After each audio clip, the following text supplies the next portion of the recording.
Order, please.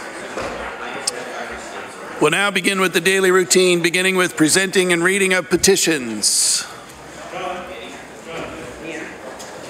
The Honourable Member for Kings North. Thank you, Chris. Mr. Speaker, I beg leave to present a petition, the operative clause being, whereas the staff in at the Waterville Youth Detention Centre have continually requested proper training and tools to effectively manage high-risk offenders, and whereas a hazard assessment conducted by the province following the 2016 riot at Waterville made several recommendations, including the guards carry tasers and pepper spray, have not yet been implemented, and whereas a now 19-year-old repeat offender characterized as the most violent offender they have ever had to accommodate is scheduled to be transferred back to the Waterville Youth Detention Centre.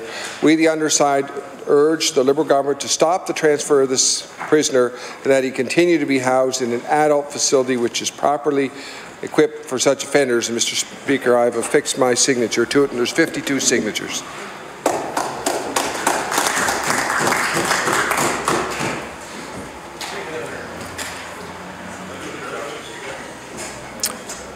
The petition is tabled. The Honourable Premier on an introduction. Thank you, Mr. Speaker. I want to draw the attention of the House to the East Gallery. We're visiting with us Sue Ellen Smofsky, who I know the leader of the official opposition would know well. She looked after a former Premier here and Premier Ham, but she's a daughter of Bridgetown, which is the most important title in here today. And with her, joining us in the East Gallery, is Kathy Farley and Luann Pauhe. Close?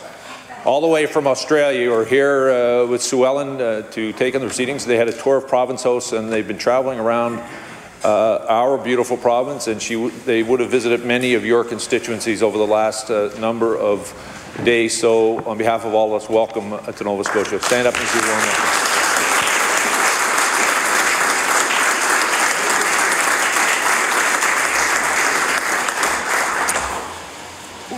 Presenting reports of committees, tabling reports, regulations, and other papers. Statements by ministers. The Honourable Minister of Public Services. Government notice, sorry. I'm all excited. The government notices a motion. The Honourable Minister of the Public Service Commission. Thank you, Mr. Speaker. May I take leave to have an introduction, please? Permission granted. Thank you.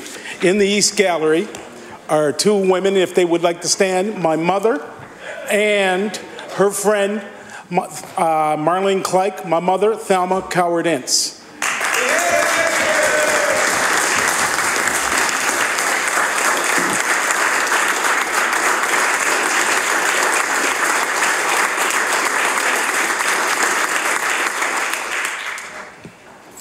Mr. Speaker, I hereby give notice that on a future day I shall move the adoption of the following resolution. Whereas today I'm proud to recognize Thelma E. Coward-Ince, the first Black Senior Secretary in the Department of National Defense, Secretary to the Chief of Staff and to the Admiral. And in 1954, she joined the Navy, became the first Black female in the Navy Reservists in Canada. Whereas Thelma was promoted to the Manager of Administrative Services, becoming the first Black manager in the Ship Repair Unit Atlantic, and the unit had 2,000 employees from 1979 to 1992, with fewer than 100 women and one female manager. And whereas Thelma was involved in the healthcare system, such as the CDHA and the Atlantic Health and Wellness Institute, sat on multiple boards such as the Health Association of African Canadians, the Canadian Ethnocultural Council, and the Black Community Work Group and HOPE. And Thelma was appointed Commissioner to the Advisory Commission to AIDS. Therefore, be it resolved that all members of this House of Legislature please congratulate my mom, Thelma, and thank her for her years of service.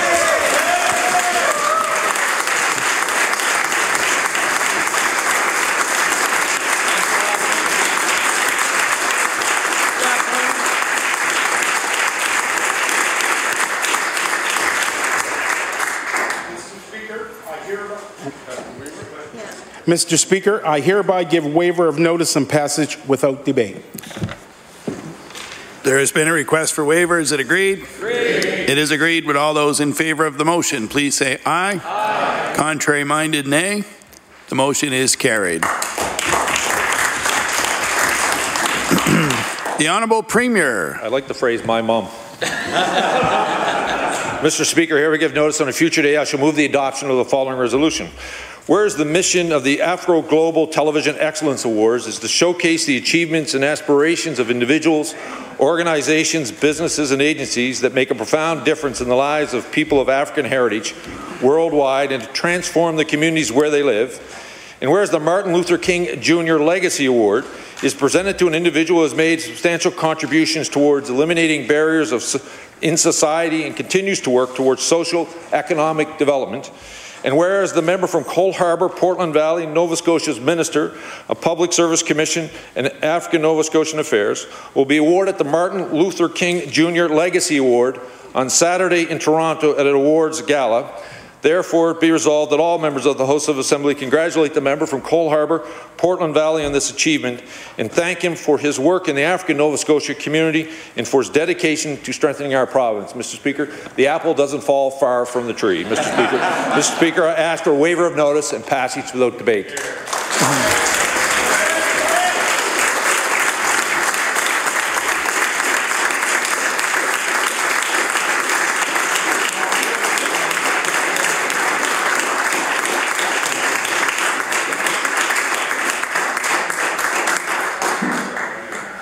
There has been a request for waiver. Is it agreed? Agreed. It is agreed. With all those in favor of the motion, please say aye. Aye. Contrary minded, nay. The motion is carried. The Honourable Minister of Labour and Advanced Education. Thank you, Mr. Speaker. I hereby give notice that on a future day I shall move the adoption of the following resolution. Whereas for many years, more youth have left the province in search of opportunities elsewhere than young people who migrated here from other provinces. Whereas government, our community partners, and the private sector have worked diligently together to attract more youth to the province and give young people opportunities here in Nova Scotia. Whereas for the first time in 32 years, we have seen 2 consecutive years of attracting more youth from other provinces than those leaving. Our focus on immigration has helped us gain more than 4,000 youth in the past 2 years. Nova Scotia's youth population is growing at an even faster rate than our overall population. Therefore, be it resolved that all members of this House join me in thanking our many community partners and businesses who have been mentors, made space for youth in their organizations, and maintained a positive outlook about the success that youth can find here in Nova Scotia. Mr. Speaker, I request waiver of notice and passage without debate. There has been a request for waiver. Is it agreed? Agreed. It is agreed. With all those in favor of the motion, please say aye. Aye. Contrary minded, nay. The motion is carried. The Honourable Minister of the Public Service Commission. Thank you, Mr. Speaker. Mr. Speaker, I hereby give notice that on a future day, I shall move the adoption of the following resolution. Whereas today, I'm proud to recognize Marlene Clegg, better known as T, as the first black woman to serve in the Canadian Armed Forces as corporal during the Second World War with the Women's Army Corps, and she also belongs to the Order of the Eastern Star, Chapter 28, Halifax, the Daughters of the Nile, Halifax, and in 2011 was elected Queen of the Athena Temple 149 of Nova Scotia and PEI. And whereas Canadian Women's Army Corps was formed in 1941, and women joined for patriotic reasons and initially performed gender-specific duties that eventually included duties of ciphering and decoding, vehicle maintenance, signaling, and engaged in range finding and spotting duties for anti-aircraft units stationed in Canada. And whereas Black Canadians served multiple wars, shaping our nation while experiencing segregation, and Marlene faced another battle of gender inequities in the Second World War.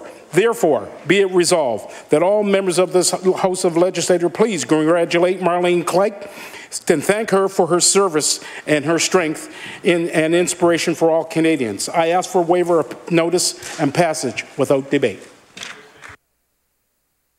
There's been a request for waivers. Is it agreed? Agreed. It is agreed. With all those in favor of the motion, please say aye. Aye. Contrary minded, nay. The motion is carried.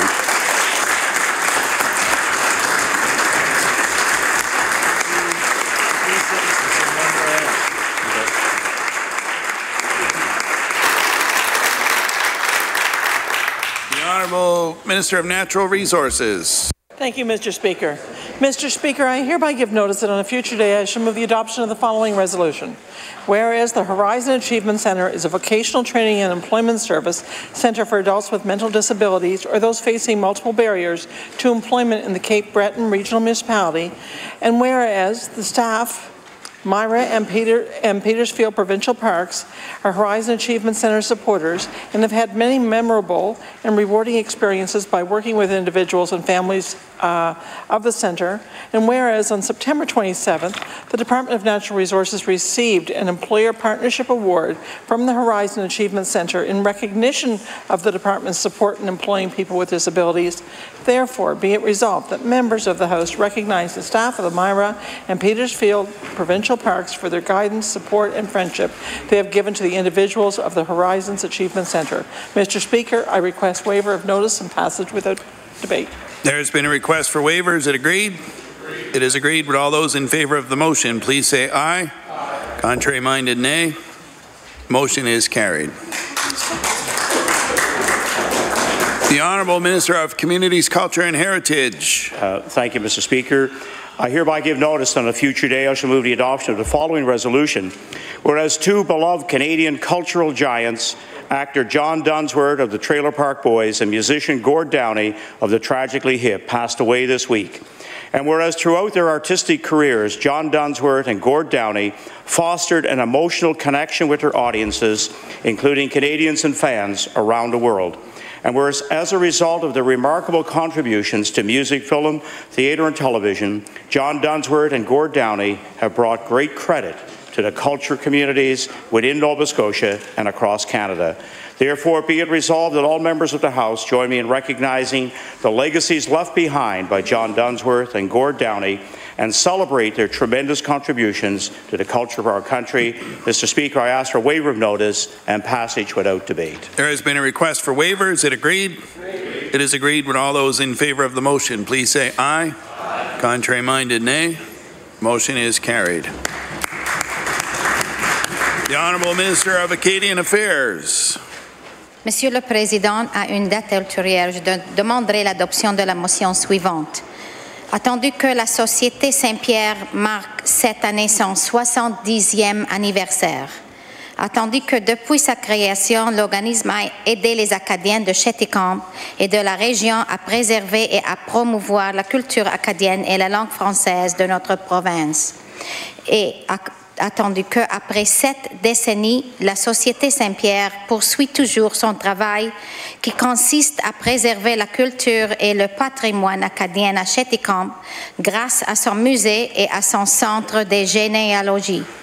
Par conséquent, il est résolu que les députés de l'Assemblée législative se joignent à moi pour féliciter la Société Saint-Pierre à l'occasion de son 70e anniversaire et pour faire l'éloge de son rôle dans la promotion et la préservation de la langue française et de la culture acadienne à Chéticamp et dans la région. Monsieur le Président, je demande l'adoption de cette motion sans préavis et sans débat.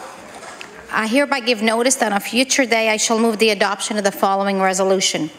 Whereas La Société Saint-Pierre is celebrating its 70th anniversary this year, and whereas since its inception, this organization has helped Acadians in Chéticamp and the surrounding area preserve and promote our province's Acadian culture and the French language. And whereas after 7 decades, La Société Saint-Pierre continues its work in preserving the Acadian culture and heritage in Chéticamp thanks to its museum and genealogy center. Therefore, be it resolved that members of the House of Assembly join me in congratulating Société Saint-Pierre on its 70th anniversary and commend them for their role in promoting and preserving the French language and the Acadian culture in Cheticamp and the surrounding area. Mr. Speaker, I ask for waiver of notice and passage without debate. There has been a request for waiver. Is it agreed? Agreed. It is agreed. Would all those in favour of the motion please say aye. Aye. Contrary minded, nay. The motion is carried. Just before we move on to the next item, there was one notice of motion that was submitted that's incorrectly formatted, so I'm going to leave it to the clerk and that particular minister to straighten that out to get it formatted properly. We'll now move on to introduction of bills. The Honourable Member for Dartmouth North. Mr. Speaker, I beg leave to introduce a bill entitled An Act to Amend Chapter 1 of the Acts of 1995-96, the Education Act, respecting school capital construction.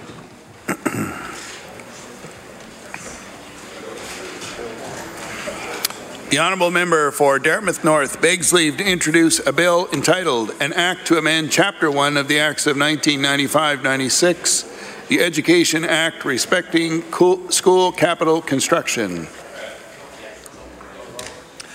Bill number 57, entitled An Act to Amend Chapter 1 of the Acts of 1995-96, the Education Act respecting school capital construction. Ordered that the bill be read a second time on a future day. We'll now move on to notices of motion. Statements by members. The Honourable Member for Sydney River, Myra Lewisburg. Well, thank you very much, Mr. Speaker. Mr. Speaker, I rise today to acknowledge Terry Peters from Marion Bridge, who, after 41 years of playing in halls, bars and basements, recently entered uncharted territory. Terry Peters and his band recently recorded their first CD entitled After All These Years. Terry says he was definitely influenced over the years by country music legend Merle Haggard. Peters admits to shedding a tear or two the day that Haggard passed away. I am proud to congratulate Terry Peters and his band as they continue performing for many years to come. Thank you, Mr. Speaker.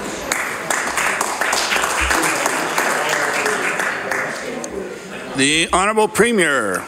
Thank you, Mr. Speaker. Mr. Speaker, I rise today to congratulate Kimberly Gunn, tartan designer and owner of Tartan Wave in Annapolis Royal. In 1605, Champlain was welcomed to Port Royal in peace and friendship by Grand Chief Membertou to establish the first permanent European settlement. In 1629, the first Scots landed in the area that we now know as Annapolis Royal. Mr. Speaker, this area is often referred to as the cradle of our nation. Kimberly Gunn designed a 2017 celebration tartan as a legacy to the community in Canada's 150th year of Confederation. The tartan was inspired by the seasonal colours of the North Mountain, the Annapolis River and Bay of Fundy, as well as the lush green landscapes, lupins, and red soil. Mr. Speaker, the dark blue represents the Scottish Saltaire. The interconnected threads represent the rich shared history with the Mi'kmaq, the Acadians, and the English, Mr. Speaker, all of whom have shared this special place in our province, the place where multicultural Canada began centuries ago. So, Mr. Speaker, I'm proud to stand in my place to share the story of this beautiful tartan with the House of Assembly, Mr. Speaker, and also wear my tartan that was provided to me by Kimberly, Mr. Speaker. We are very proud of our history, and as Nova Scotians, Mr. Speaker, we should be very proud that multicultural Canada was founded in our own province. Hear, hear. The Honourable Member for Queens Shelburne. Thank you, Mr. Speaker. Mr. Speaker, in the spirit of Small Business Week, I would like to recognize a young woman from Queens County who, in September, published the very first edition of Your Local, a magazine that highlights what it means to live, work, and play in Atlantic Canada.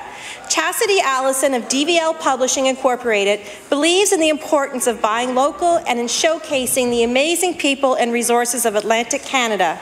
In her publisher's note, it is obvious that Chastity is passionate about her region, and her positive attitude is more than evident. Mr. Speaker, I ask all members of this House to join me in congratulating Chastity and her staff and wish her all the best as she sees her vision brought to life. Thank you.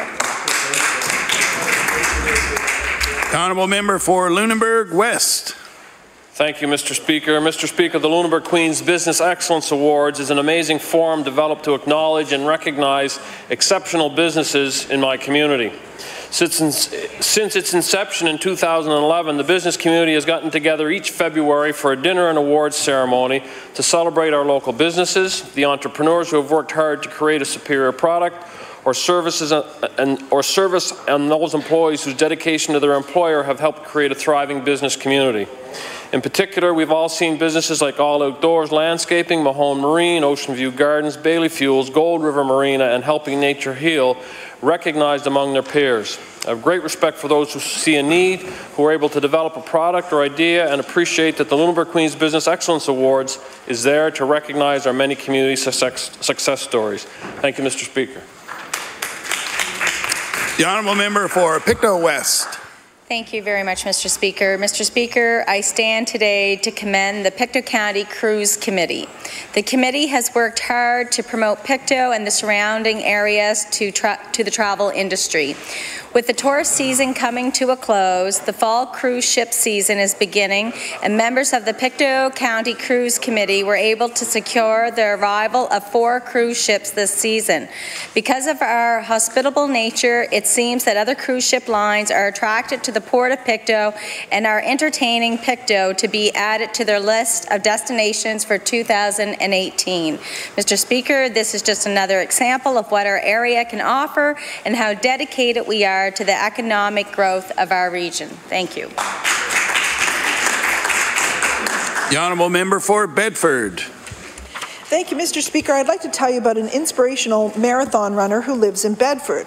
Malcolm Payne was the 3rd place finisher and the top North American in his age category at this year's Boston Marathon. At 79 years old, he was also the oldest Nova Scotian in the race. He ran it in 4 hours, 4 minutes and 26 seconds. Mr. Payne plans to run in next year's Boston Marathon as an 80-year-old. He likes to run one at least every decade. He started running back in his early 30s. His first marathon was the Johnny Miles back in '73, and since then he's run almost 50 marathons. Mr. Speaker, back in May I asked Mr. Payne how he maintains the discipline to run every day, and he told me it's important to run first thing in the morning, otherwise it hangs over your head all day. I know from seeing him running regularly along Bedford Highway that he's a great role model for those who would like to live a fitter lifestyle, and I look forward to congratulating him on next year's race results in April. The honourable member for Cole Harbour Eastern Passage. Thank you, Mr. Speaker. Today I would like to recognize the Arthritis Society of Nova Scotia's new Aging Well series. Aging Well is going to be a TV program featured on Eastlink Community TV throughout the fall on Sunday evenings at 8 p.m. and weekdays at 2 p.m. Currently, there are 1 in 4 Nova Scotians living with and suffering from arthritis. The Arthritis Society of Nova Scotia recognizes the importance of aging well, and this new series will benefit everyone with or without arthritis. Each week, a different expert will be introduced to discuss their knowledge on topics like rheumatology, orthopedics, psychology, nutrition, falls prevention, assistive devices, medications, exercise, medication, and more. I want to applaud Kim Sloan-White and the Nova Scotia Arthritis Society for producing such a wonderful series that will make such a positive difference in the lives of so many Nova Scotians. Thank you, Mr. Speaker. The honourable member for Colchester North. Thank you, Mr. Speaker.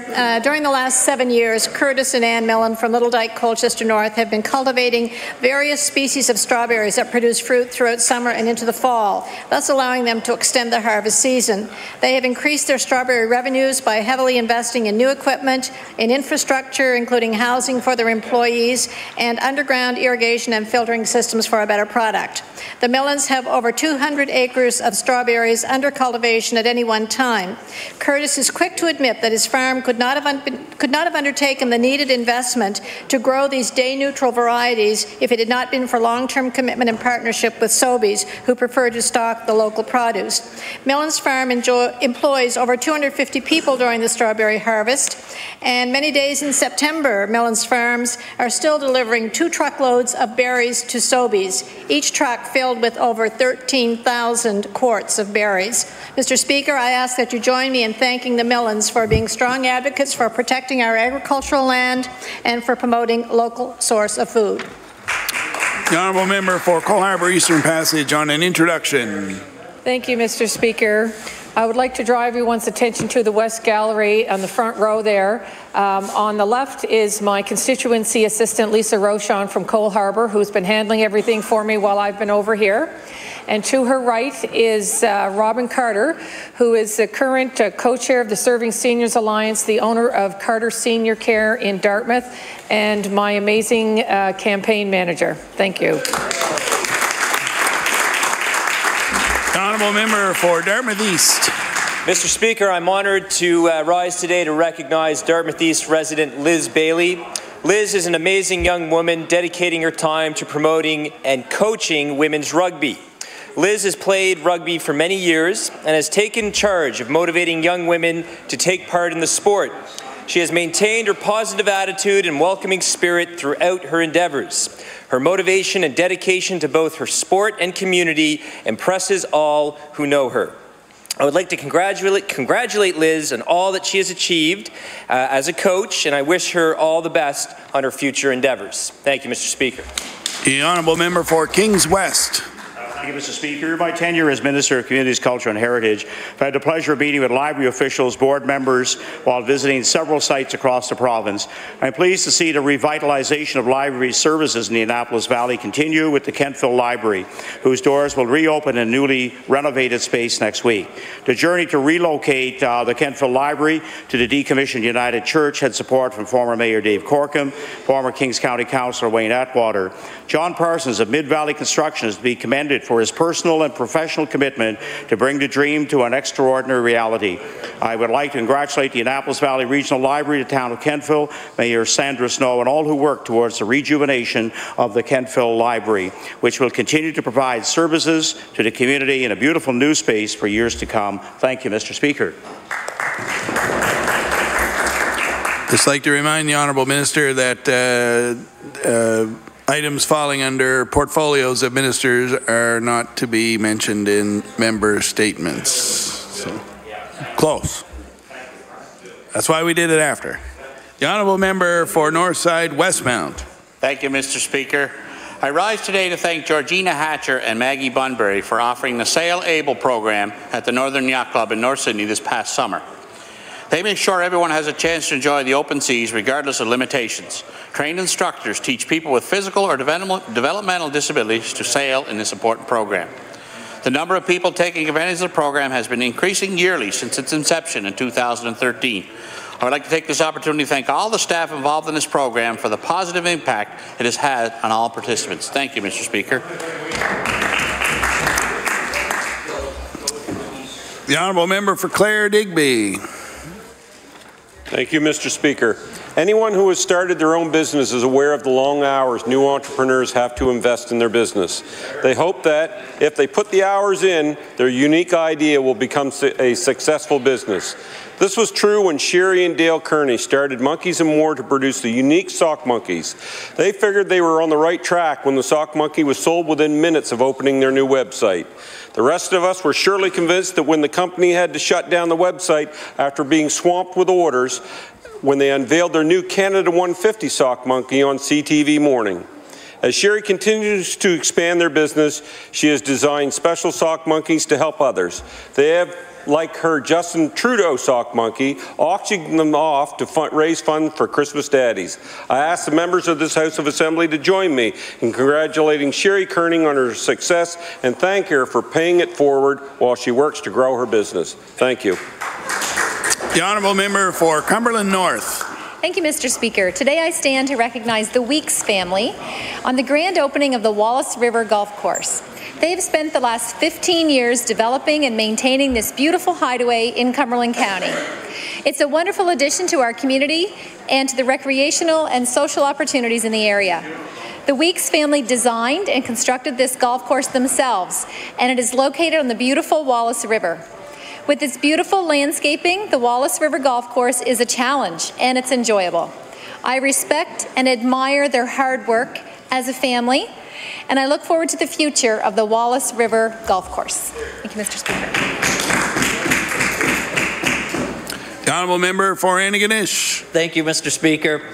You know, Mr. Speaker, new business and community is a sign of growth, prosperity, and strength. I'm proud today to congratulate Gina Clifton on the opening of her new store, the Posh Peppermint Home and Gifts at 200 Main Street in Antigonish. Gina worked very hard all summer, transforming her new space to a beautiful store, and had her grand opening on August 24th, 2017. She offers a wide range of items, everything from greeting cards and jewelry to quilts and baby products and other items for your home. Since her opening, she has continuously been updating her merchandise and making every customer feel welcome. It's not hard to tell that a lot of thought and care goes into every detail and display. Mr. Speaker, it's great to see another new business on Main Street in Antigonish, and I wish Gina and her family nothing but great success with the new business. Thank you. The Honourable Member for Pictou Centre. Mr. Speaker, keeping ice in good condition is a very difficult job. That is something that Manager Daryl Marcotte and the rink staff at the Trenton Minor Sports Community Centre can be proud of. They continue to achieve a high standard of ice maintenance, not to mention a very clean and welcoming environment. Visiting teams, players, coaches, and referees rave about the great ice surface that is always ready for them. A good rink is one where rink staff and rink users work to make it happen. The Trenton Minor Sports Community Centre continues to be an important social centre in the community. The staff's care for this facility speaks volumes. A job well done. Thank you, Mr. Speaker. The Honourable Member for Guysborough Eastern Shore, Tracadie. Mr. Speaker, as we celebrate Small Business Week, I would like to take the opportunity to recognize Mulgrave Machine Works, an established metal fabricator and custom manufacturer with over 45 years of industry experience. Located in Mulgrave, MMW proudly services various industries, including the onshore, offshore oil and gas, heavy and light industrial, marine sectors across the globe. Since its humble beginnings in 1969, MMW has experienced tremendous growth locally, nationally, and internationally. In 2004, the company expanded to a larger and more modern location within the town of Mulgrave. This investment demonstrates the company's commitments to its customers, its employees, and its community in an ever-changing global marketplace. They are proud of their local community and are one of the area's larger employees. Mr. Speaker, I ask the members of this House of Assembly join me in thanking Mulgrave Machine Works and all our small businesses across this great province. Thank you, Mr. Speaker. The Honourable Member for Dartmouth North. Mr. Speaker, as this is Small Business Week, I would like to recognize one of my favourite small businesses in Dartmouth North, Brightwood Brewery. Started as a labour of love by Matt McGrail and Ian Lawson, Brightwood produces incredibly high quality and delicious beers in the basement of a home on Brightwood Avenue. They sold their first growler in July of 2016 at the Alderney Farmers Market and haven't missed a market day since. Brightwood beer can also be tried on tap at a number of downtown Dartmouth restaurants. The love affair continues and the business is growing, and Brightwood has just announced that they will be expanding, opening an on-site brewery and pub alongside Lake City Cider Works on Portland Street in Dartmouth. And although this means that the business will be moving to Dartmouth South, Dartmouth North can proudly boast as the birthplace of Brightwood Brewery. So I ask the House to join me in congratulating Matt, Ian, and the whole Brightwood team for their excellent beer and wish them all the best as they build and expand their business. Thank you. The Honourable Member for Halifax Armdale. Mr. Speaker, I rise today during Small Business Week to highlight another successful story in my constituent Wyatt Redmond's business, the Beaver Enviro Depot in Spryfield. Wyatt is a proud business owner, father, motorcyclist, and member-at-large of the Spryfield Business Commission. He's involved in his community and recently hosted the second Spryfield Business Commission monthly morning mixer for local business people at his depot. Wyatt is a recognized local leader in the recycling and waste management, a strong supporter of the buy local and sell local initiatives, and just recently marked 38 years in the business. Mr. Speaker, almost 4 decades in any industry is an impressive feat, and especially so when that industry is reducing waste and improving our environment. I know Wyatt is immensely grateful for his community's support over the years and has no plans to slow down anytime soon. Please join me in congratulating him for his decades of success and celebrate all the small and local businesses that make our communities great. Thank you. The Honourable Member for Kings North. Mr. Speaker, the Kentville Pee-wee AAA Wildcat team is one of 2 teams from Nova Scotia that qualified for the Atlantic Baseball Championship playoffs. There were a total of 8 teams from 4 provinces that qualified for the challenge. The tournament for 12 and 13-year-old boys took place September 7th to 10th in Moncton. Mr. Speaker, I wish to congratulate coaches Don Mailman and Trevor Croteau and the 12 members on the team on their excellent accomplishments and wish them well in their future endeavours. Thank you. The honourable member for Timberley Prospect. Thank you, Mr. Speaker. I would like to recognize Laura McDougall of Prospect Bay. Laura has her own business, Helping Hands Doula. She is a birth and postpartum doula, a breastfeeding specialist, and is trained in miscarriage support. As a mother of 3 young boys herself, Laura provides other new mothers with vital support and advice, giving them confidence and encouragement to be the best parent they can be to their children. Laura offers regular free breastfeeding support to new moms at the Prospect Road Community Centre, giving mothers helpful hints and instilling them with confidence. I'm proud to have Laura, her husband Joel, and their sons Nolan, Cody, and Avery as members of our community, and would like to thank her sincerely for the volunteer work she does in the local area. Thank you, Mr. Speaker. The honourable member for Colchester, Musquodoboit Valley.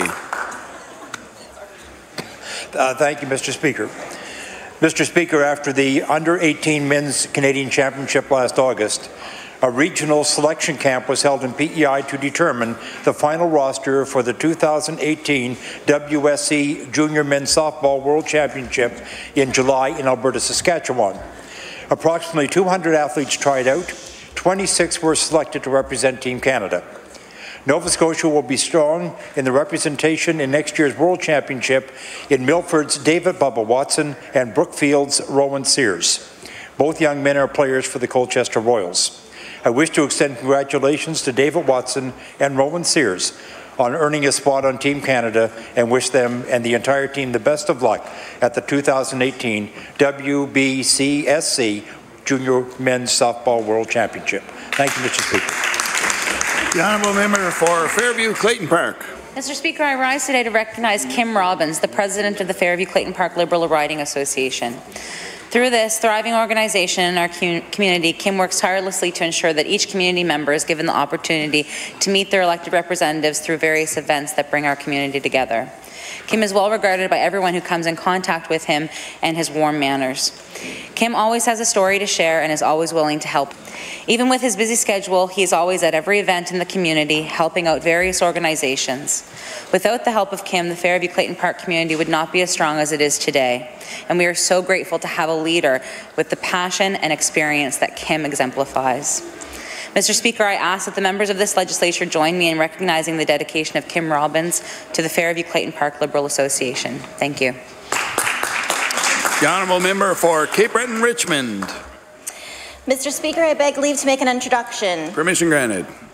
Mr. Speaker, today in the audience we have the honour of receiving Mr. Alex Garcia Quintaro, the Academic Coordinator of Bilingual Programs for Medellin, Colombia, as well as Mr. Carlos Moncada, an International Student Agent with Study Union. These gentlemen are here as both chaperones for the students as well as helping to promote the International Student Program in Colombia. I'm going to try and get this right. Les damos una calurosa bienvenida. Mr. Speaker, I ask Mr. Garcia Quintaro and Mr. Moncada, as well as Mr. Chuck Boudreau, who's the Manager of International Student Programs for the Strait Regional School Board, to please rise and be received and welcomed by the Nova Scotia Legislative Assembly.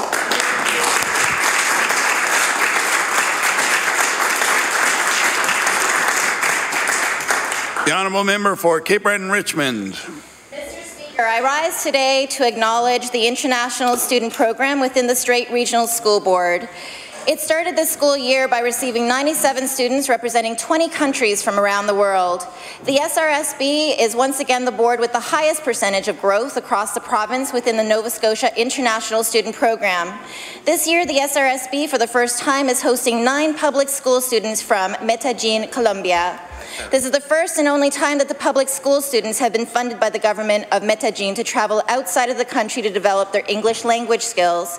I'm happy to hear that all 9 students attending school at Richmond Education Centre Academy and Strait Area Education and Recreation Centre have settled in with their host families and have been enjoying activities like attending their first hockey game. Mr. Speaker, I would like to thank the parents that have opened their homes to these students, and I would like to welcome all international students who are visiting the Strait Area Regional School Board and the province of Nova Scotia as a whole. Thank you, Mr. Speaker. The honourable member for Chester St. Margaret's.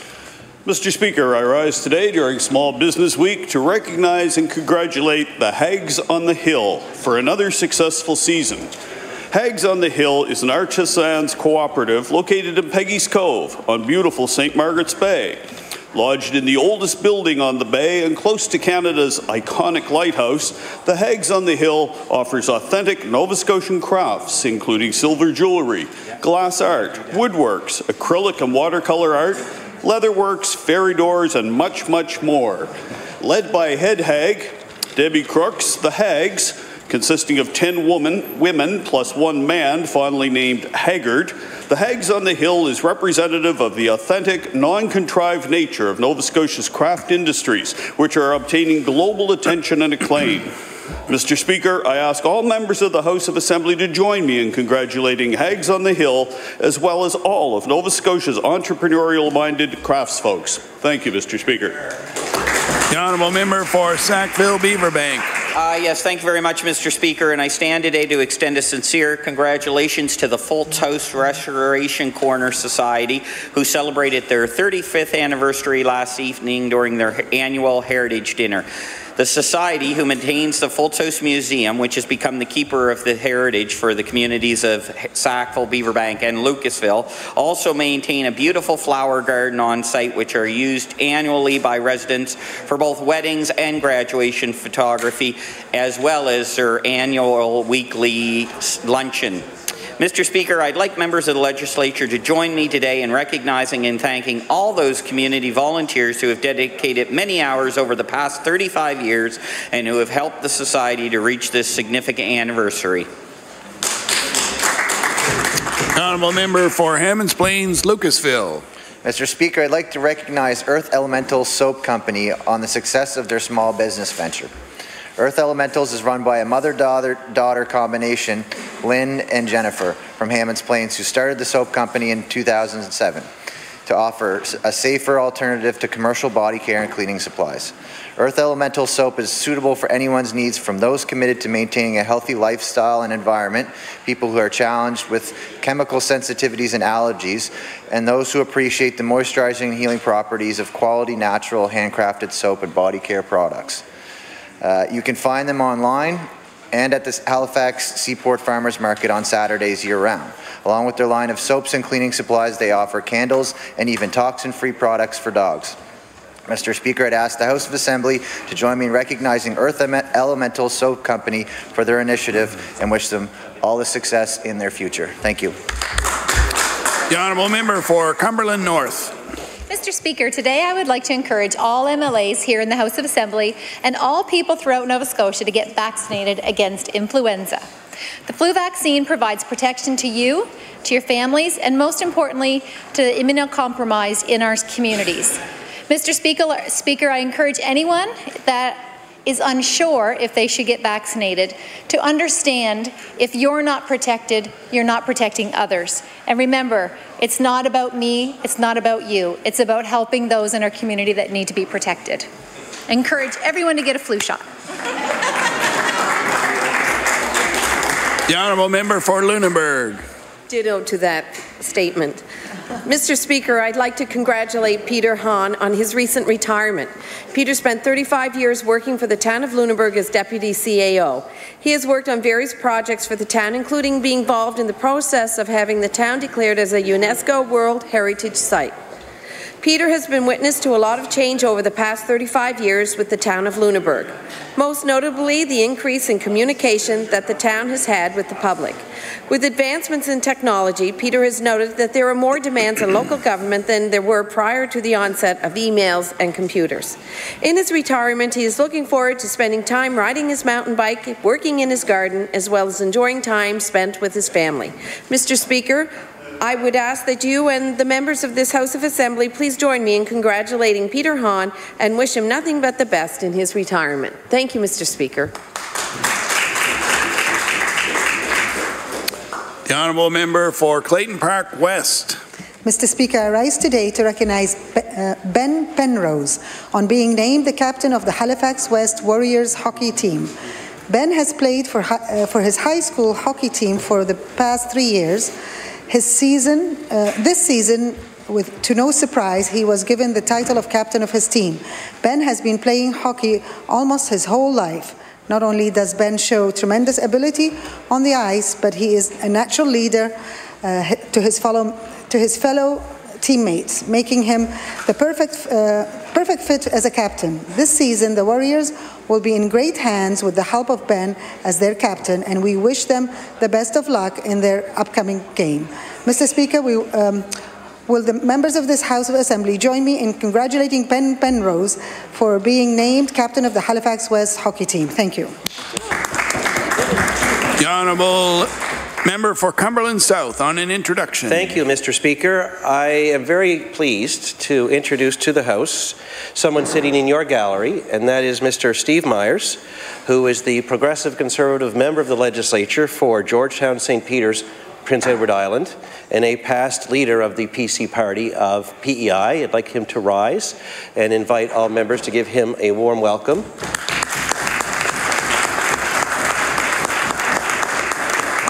He is joined today by his son Luke, and I say that because Luke is in grade 12 at home in PEI, and he's here looking at places to go for his first year next year, and I hope all members give him a warm welcome to the Nova Scotia Legislature as well.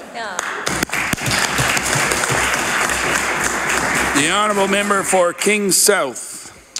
Thank you, Mr. Speaker. Mr. Speaker, I rise today to recognize ace reporter Wendy Elliott of the Kings County Advertiser-Register. For over 4 decades, Miss Elliott has used journalism to bring people together and to make her community an even better place to live.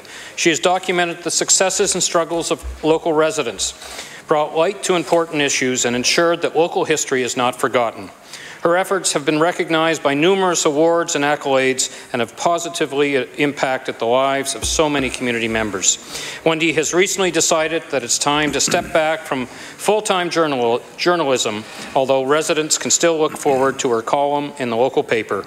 I ask the Nova Scotia House of Assembly to join me in congratulating her on a tremendously successful career thus far and commending her for her deep commitment to celebrating, informing, and entertaining our community. Thank you, Mr. Speaker.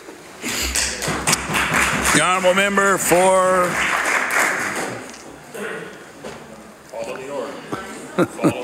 Lunenburg West.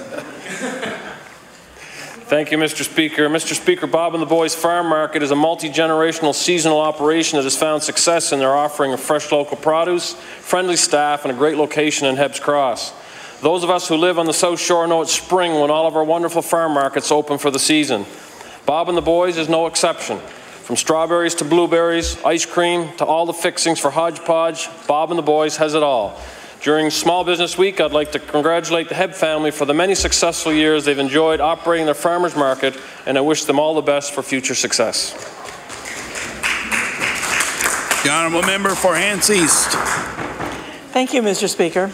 Mr. Speaker, I'd like to congratulate East Hants teenager Michaela Lynn, who has just released her newest album, On a Dare and a Prayer. This album, with 11 originals, shows her ability as a songwriter as well as a co-producer. The recent issue of Rolling Stone magazine had a top 10 list of country artists who you need to know, and Michaela Lynn was included in this quote. Lynn isn't old school, but she's not new wave either. Leave it to a teenager to find a sweet spot in the middle, unquote. This young singers recently opened for Sons of Maxwell at the Waverly Village Green Summer Concert Series, as well as the kickoff for Tidefest. I would like members of this House of Assembly to join me in congratulating Michaela on her successes and wish her well in her future musical endeavors. Thank you, Mr. Speaker. The Honourable Member for Antigonish. Thank you, Mr. Speaker. During Small Business Week, the Antigonish Chamber of Commerce hosts its annual Antigonish Business Gala and Awards Night. The Chamber asks for nominations from the community for its 5 awards. Mr. Speaker, the Chamber's Export Recognition Award recognizes the success of a business that has taken on the challenge of expanding its market outside of Nova Scotia and has entered new markets for exporting its goods or services. This year, nominees for the Export Recognition Award are BioNovations and Ocean Lab IT, or Dragon Veterinary.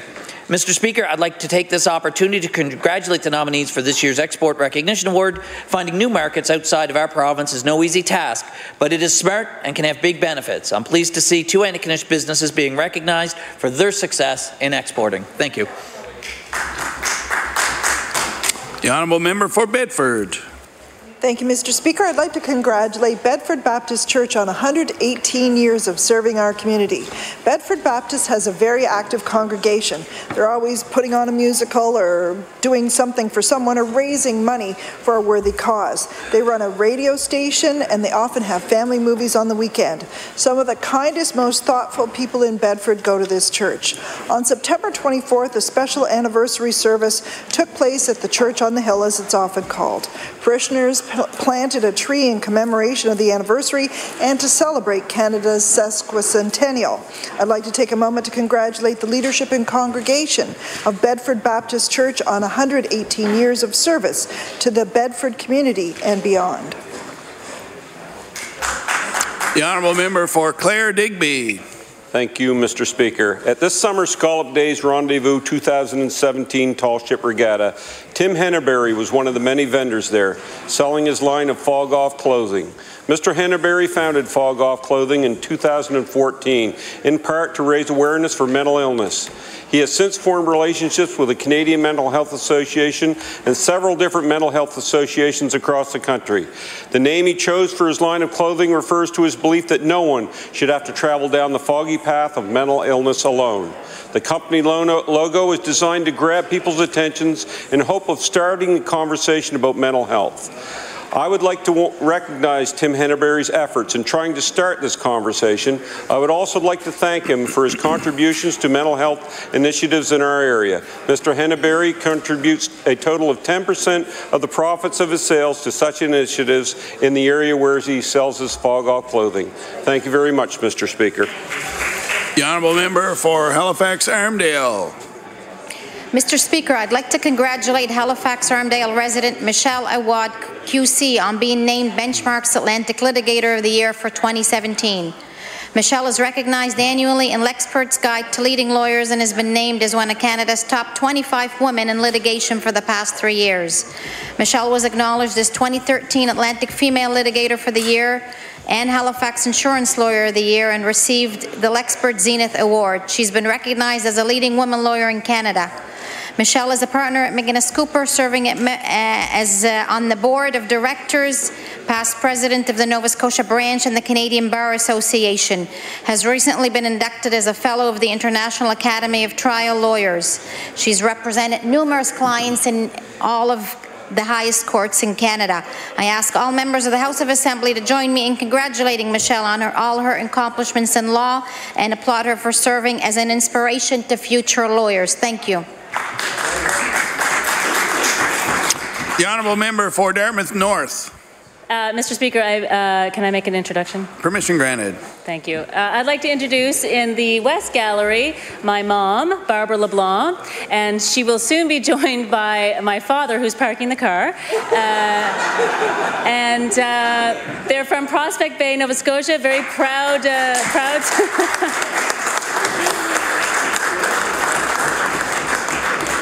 Very proud supporters of all of their children and excited to see me in my new theatrical adventure. So welcome to the House and thank you. I'll do my statement tomorrow.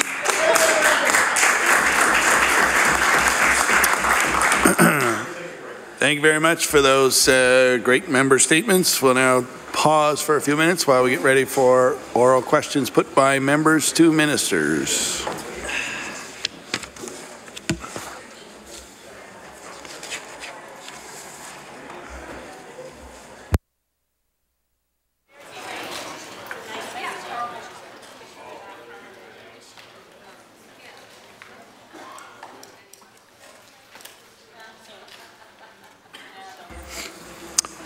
We'll now move on to oral questions put by members to ministers. The Honourable Leader of the Official Opposition. Thank you, Mr. Speaker. My question is to the Premier.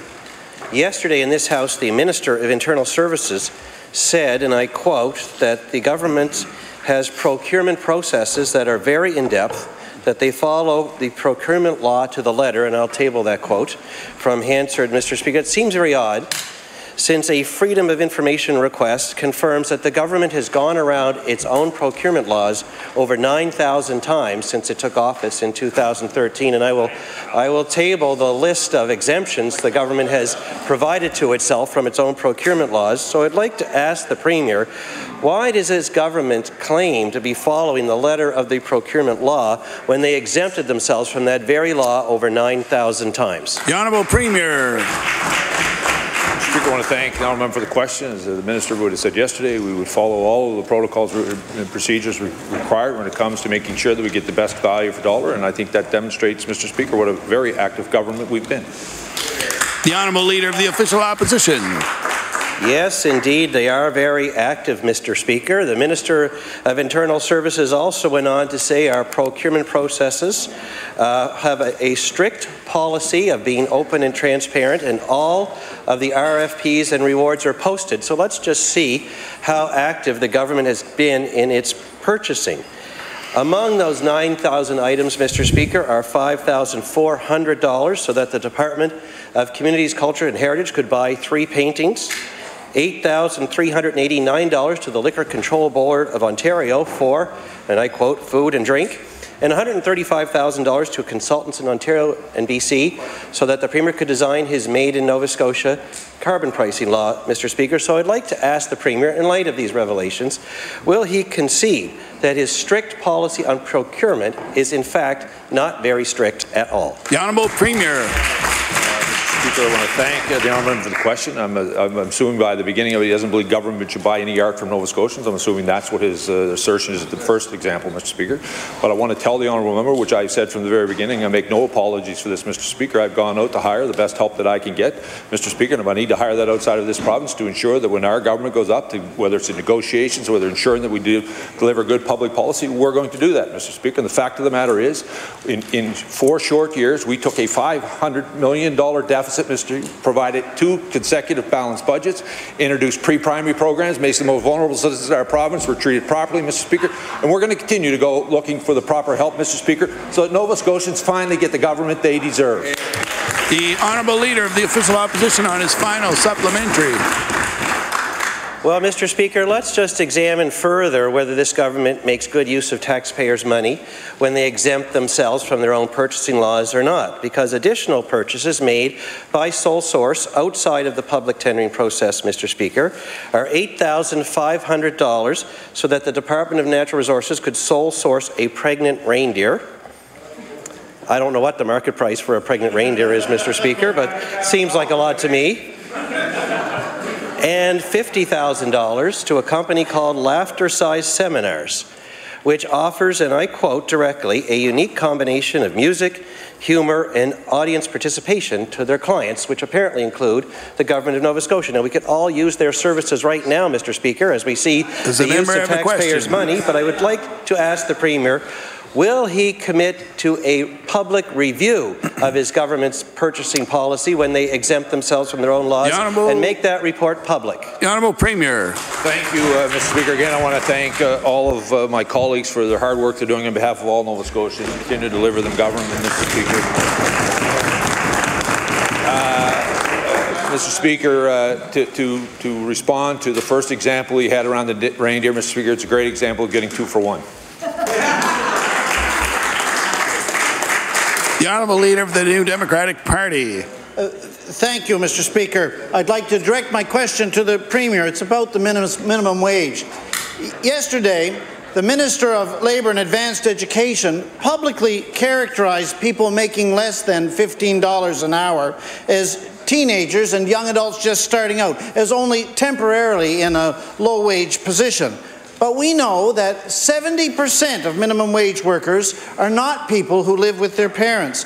And all of us know people like Simone Maillet, who has worked at the cafeteria at Université Sainte-Anne for 41 years and makes $14.32 an hour.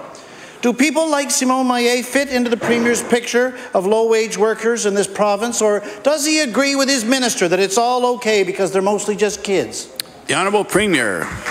Speaker, again, I want to thank the honourable member for the question. As he knows, we've had this discussion, I think, every question period since this session started. I'm looking forward to continue it. I want to remind him he voted against the budget that took 60,000 Nova Scotians off the tax roll. Mr. Speaker, those are low-income Nova Scotians, middle-income Nova Scotians. He voted against the budget that would have given a $3,000 increase to the basic personal exemption, Mr. Speaker, for low-income Nova Scotians. Mr. Speaker, he's voting against pre-primary, which would allow the 75% of children to 4 years old, some of whom come from low-income families, access to a play-based, evidence-based program that would give them a better look to their future, Mr. Speaker. He's voted against every rent supplement that we've had in this province for low-income Nova Scotians as we reduced, Mr. Speaker, the wait list for affordable housing by 20%. Mr. Speaker, we're going to continue to work with Nova Scotians, Mr. Speaker, in every category to ensure that this government continues to provide public policy that reflects their concerns, Mr. Speaker. The Honourable Leader of the New Democratic Party. Thank you, Mr. Speaker. Tax reform and educational policy and social housing policy, these are all questions for the debates of another day. Today, I'm asking the Premier about a $15 minimum wage. Now, just recently, 40 leading Canadian economists joined together to write an open letter explaining that a $15 minimum wage does not impede job growth because it increases the customer base for the things that businesses have to sell. Mr. Speaker, how does the Premier think our economy in Nova Scotia can prosper when 130,000 people, that's just short of a third of our province's whole workforce, are making under $15 an hour? The Honourable Premier. Mr. Speaker, again, I want to thank the honourable member for the question. Again, I want to tell him this is a philosophical difference, Mr. Speaker, between the honourable member and myself.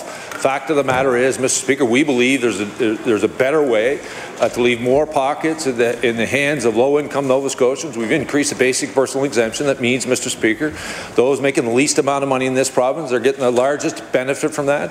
If you look at the investments we've continued to make, we increased the HARP program, so 5,000 more Nova Scotians will have access to support when it comes to heating their homes, Mr. Speaker. The list can continue to go on. I want to tell you, Mr. Speaker, the fact of the matter is, Mr. Speaker, when that government had an opportunity to be in power to move this province forward, they ignored the challenges being faced by low-income Nova Scotians, Mr. Speaker. The economy suffered under it. They get more corporate welfare, I believe, than any government in the history of this province, Mr. Speaker. Where were their social values when they had an opportunity to actually do something for Nova Scotia? The Honourable Leader of the New Democratic Party. Mr. Speaker, we are not interested in a demonstration of the Premier's abilities as an historian. We are interested in the question of $15 an hour as a minimum wage. Now, this government, in 4 years, has increased the minimum wage by a grand total of 55 cents an hour. That works out to around 14 cents a year. At this rate, it'll take 30 whole years for Nova Scotia to reach a $15 minimum wage. Mr. Speaker, does our Premier really think it's acceptable to tell the people of the province that they should wait until 2047 to have a $15 minimum wage? The Honourable Premier. Thank you, Mr. Speaker. What I think is important, Mr. Speaker, the fact that we had an opportunity, Mr. Speaker, to ensure that the most vulnerable in our province were treated properly, Mr. Speaker. Every piece of public policy reflects that. I want to remind the honourable member again, we 5,000, Mr. Speaker, Nova Scotians now have access to HARP, Mr. Speaker. Mr. Speaker, I want to remind the honourable member, Mr. Speaker, that when we rent subs, affordable housing for low-income Nova Scotians, Mr. Speaker, I want to remind him again, Mr. Speaker, 60,000 more Nova Scotians do not pay tax, Mr. Speaker. When you had an opportunity, let me be very clear about this, Mr. Speaker, when that party had an opportunity to improve the lives of Nova Scotians, what did they do? They became paralyzed by the opportunity, and they handed corporate welfare out, Mr. Speaker, in this province like it was candy, and they forgot about those people who require the support of government, Mr. Speaker. They talked about it time and time again, Mr. Speaker. The fact of the matter is, they were paralyzed. We've acted. The Honourable Leader of the Official Opposition. Can we get back to the pregnant reindeer, Mr. Speaker? It was much more fun.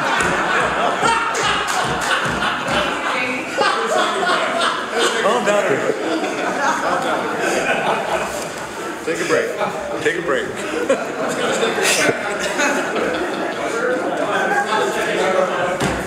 Mr. Mr.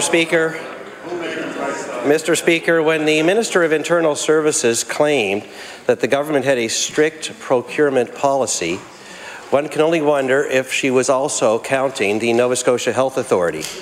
Last week, I asked the Premier if he could name the external agency that the Health Authority has engaged to recruit doctors. I asked him that because the Health Authority refuses to tell the public who it is. I will say, Mr. Speaker, we now know that it was National Public Relations. They may be a great PR firm, Mr. Speaker, but they are not a specialist in doctor recruitment.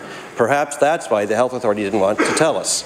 So I'd like to ask the Premier, since he agreed he would check into this, if he can explain to this House why the Nova Scotia Health Authority refused to tell Nova Scotians who they had engaged to recruit doctors. Was it because it's a public relations firm and not a doctor recruitment firm at all? The Honourable Premier. Again, I want to thank the Honourable for the question. I want to continue, Mr. Speaker, to remind him of this very important issue. The current budget that he voted against, Mr. Speaker, provides funding to provide 70 collaborative care centres across the province that allow us to have access, Mr. Speaker, to primary health care teams in communities that require them.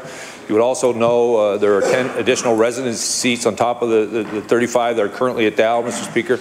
On top of that, there will be 10 resident seats that will allow, in terms of allowing foreign-trained doctors to get Canadian credentials, Mr. Speaker, to be able to operate in this province. Yesterday, I was very proud of the Department of Immigration has worked with the Health Authority to go to the UK to continue to attract and retain more physicians, Mr. Speaker. We know there's more work to do and we'll continue to do so. The Honourable Leader of the Official Opposition. Well, Mr. Speaker, the Nova Scotia Health Authority claims to have complied with the government's purchasing rules, the rules that the Minister of Internal Services says are so strict. But that's odd, since there is no record of a publicly posted competition for the important work of hiring an agency to recruit doctors. And now we know why, because it's not a doctor recruitment firm at all. It is a public relations agency. Now, what could be more symbolic of the way that the health system is being run than that they hire PR people when we need more doctors, Mr. Speaker? So I'd like to ask the Premier if he will commit, if he won't commit his own government to a review of their purchasing, will he commit to a public review of the purchasing policies of the Nova Scotia Health Authority and tell Nova Scotians what's really going on over there? The Honourable Premier. Speaker, again, I want to thank the Honourable Member for the question. Mr. Speaker, again, I want to thank all those hardworking public servants who are working with our government to continue to ensure we provide those services to Nova Scotians. Mr. Speaker, when we put an RFP out looking for bids from people across the province, we want to thank all those across the country and all those who continue to apply for those bids. Mr. Speaker, we're going to continue to make sure that we provide the most cost-effective way of delivering services and goods to Nova Scotians, and I'm very proud of the work that our government has been doing, Mr. Speaker, and I'm really grateful to be given the privilege to continue to do it. The Honourable Leader of the New Democratic Party. Thank you. My question on the subject of rent control is for the Premier. Rents have gone up 10% in Halifax this year, and the city is now on the list of the top 10 most expensive rental markets in the country. Average rent for a two-bedroom apartment now across the whole province has gone over $1,000.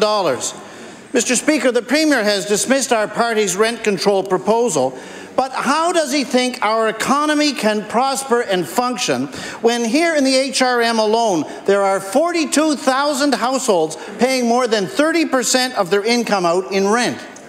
The Honourable Premier. Mr. Speaker, I want to thank the Honourable Member for the question. It's unfortunate he didn't realize this was a problem when he was in government. He was sitting on the $40 million that the federal government had transferred to this province for housing, Mr. Speaker.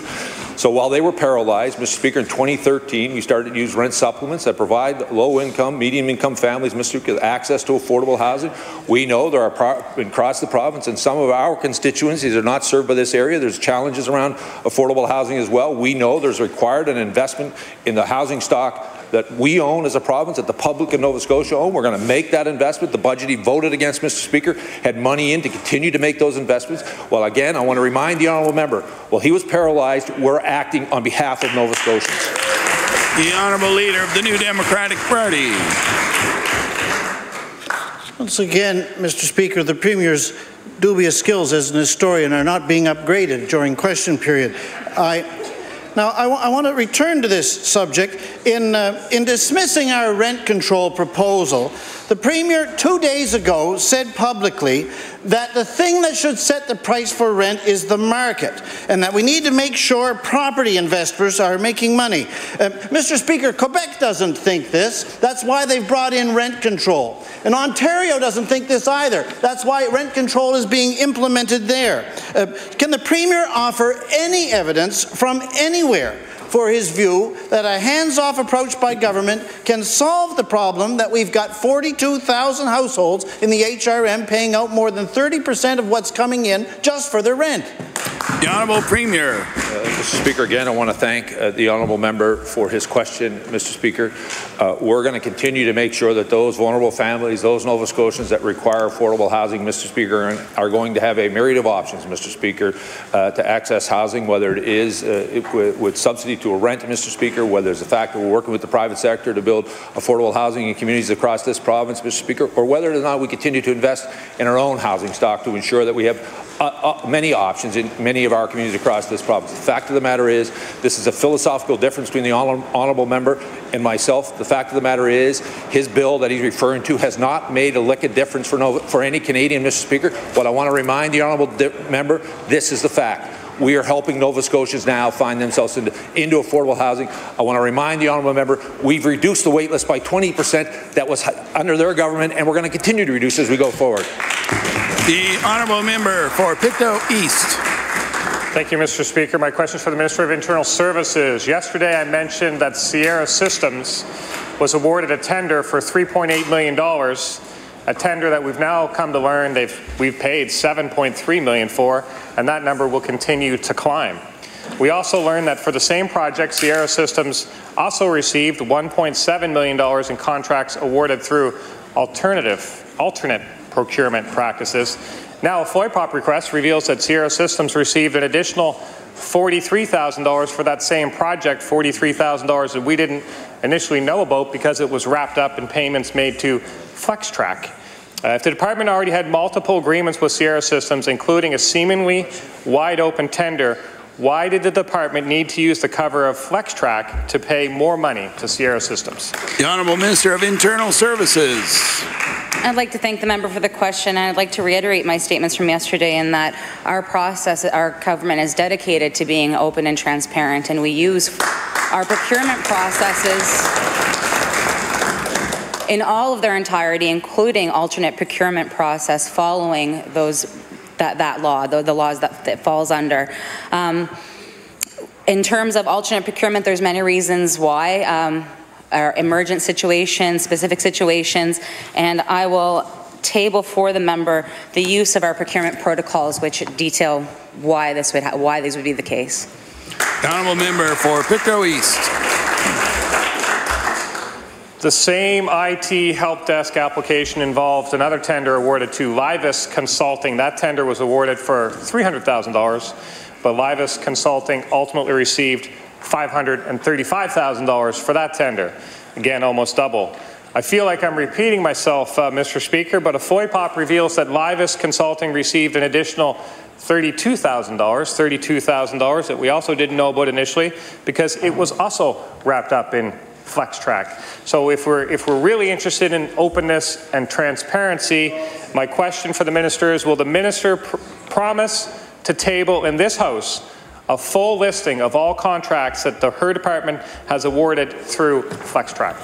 The Honourable Minister of Internal Services. I'd like to thank the member for the question. FlexTrack replaces many of our traditional government procurement standing offers, and I'd be happy to table the most recent report that we've had for his. The Honourable House Leader for the Official Opposition. Thank you very much, Mr. Speaker. While we're on the alternate procurement run, my question through you is to the Minister of Health. FOIPOP revealed that on March 27, 2015, the Department of Health and Wellness applied to the Government Department of Justice for permission to retain private legal counsel. The Department of Health and Wellness needed a lead negotiator for physician compensation negotiations with Doctors Nova Scotia and cited that the expertise was not available within the Legal Services Division for this purpose. The application was signed signed by the Deputy Minister of Justice, approving $150,000 for Jack Graham to act as lead negotiator. With all the labour negotiations that his government has engaged in, I'm surprised that the expertise could not be found within the public service. Could the Minister of Health tell the House what expertise did Jack Graham provide that the government did not already possess? The Honourable Minister of Health. Thank you, Mr. Speaker, and I thank the member for the question. As the member would know, Mr. Speaker, as you would know, and others in the Legislature, if they look back at the negotiating process with Doctors Nova Scotia, the bargaining agent on behalf of physicians throughout the province, Mr. Speaker, the member would realize that that was an agreement that was ratified in 2016, Mr. Speaker. We know we have a number of other collective agreements that are outstanding. The work is continuing internally, Mr. Speaker. So again, I think the work that was done by Mr. Graham and the negotiating team and the sports, it certainly helped us achieve our outcome, which was to get an agreement with Doctors Nova Scotia that had about an 86% vote in favour by physicians, Mr. Speaker. I think that's a job well done. The Honourable House Leader for the Official Opposition. Thank you very much, Mr. Speaker. You know, a second FOI revealed that on March 27, 2015, the Department of Health and Wellness applied to the Department of Justice for permission to retain private counsel once again.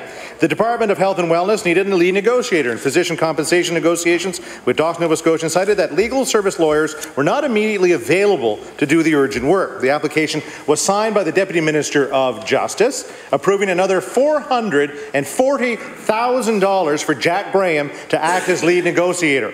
To recap, we have two applications for two different amounts for two different reasons, but the applications were on the same day for the same person to do the same job. Did the Minister of Health need private counsel because of the lack of expertise, as the first application stated, or was it an urgent need, as the second application stated, or did the government decide that it was just going to give Jack Graham $440,000 and figure it out when they could sit down and talk about it? The Honourable Minister of Health.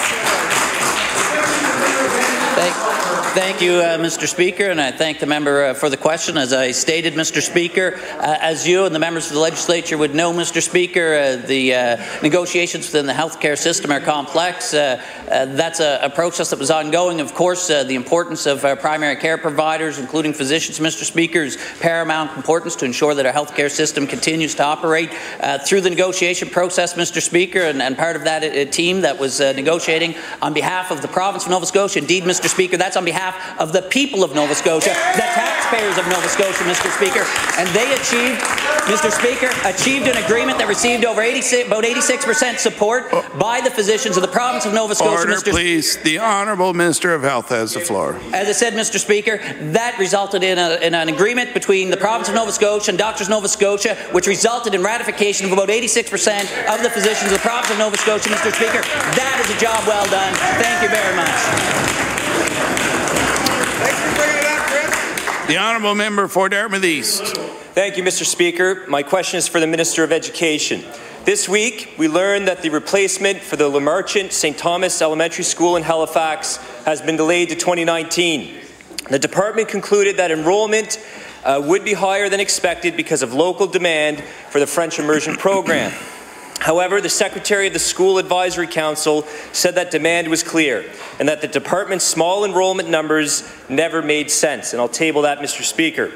My question is this: why was the department unable to accurately project enrollment before promising families a new school? Thank you, Mr. Speaker. The Honourable Minister of Education.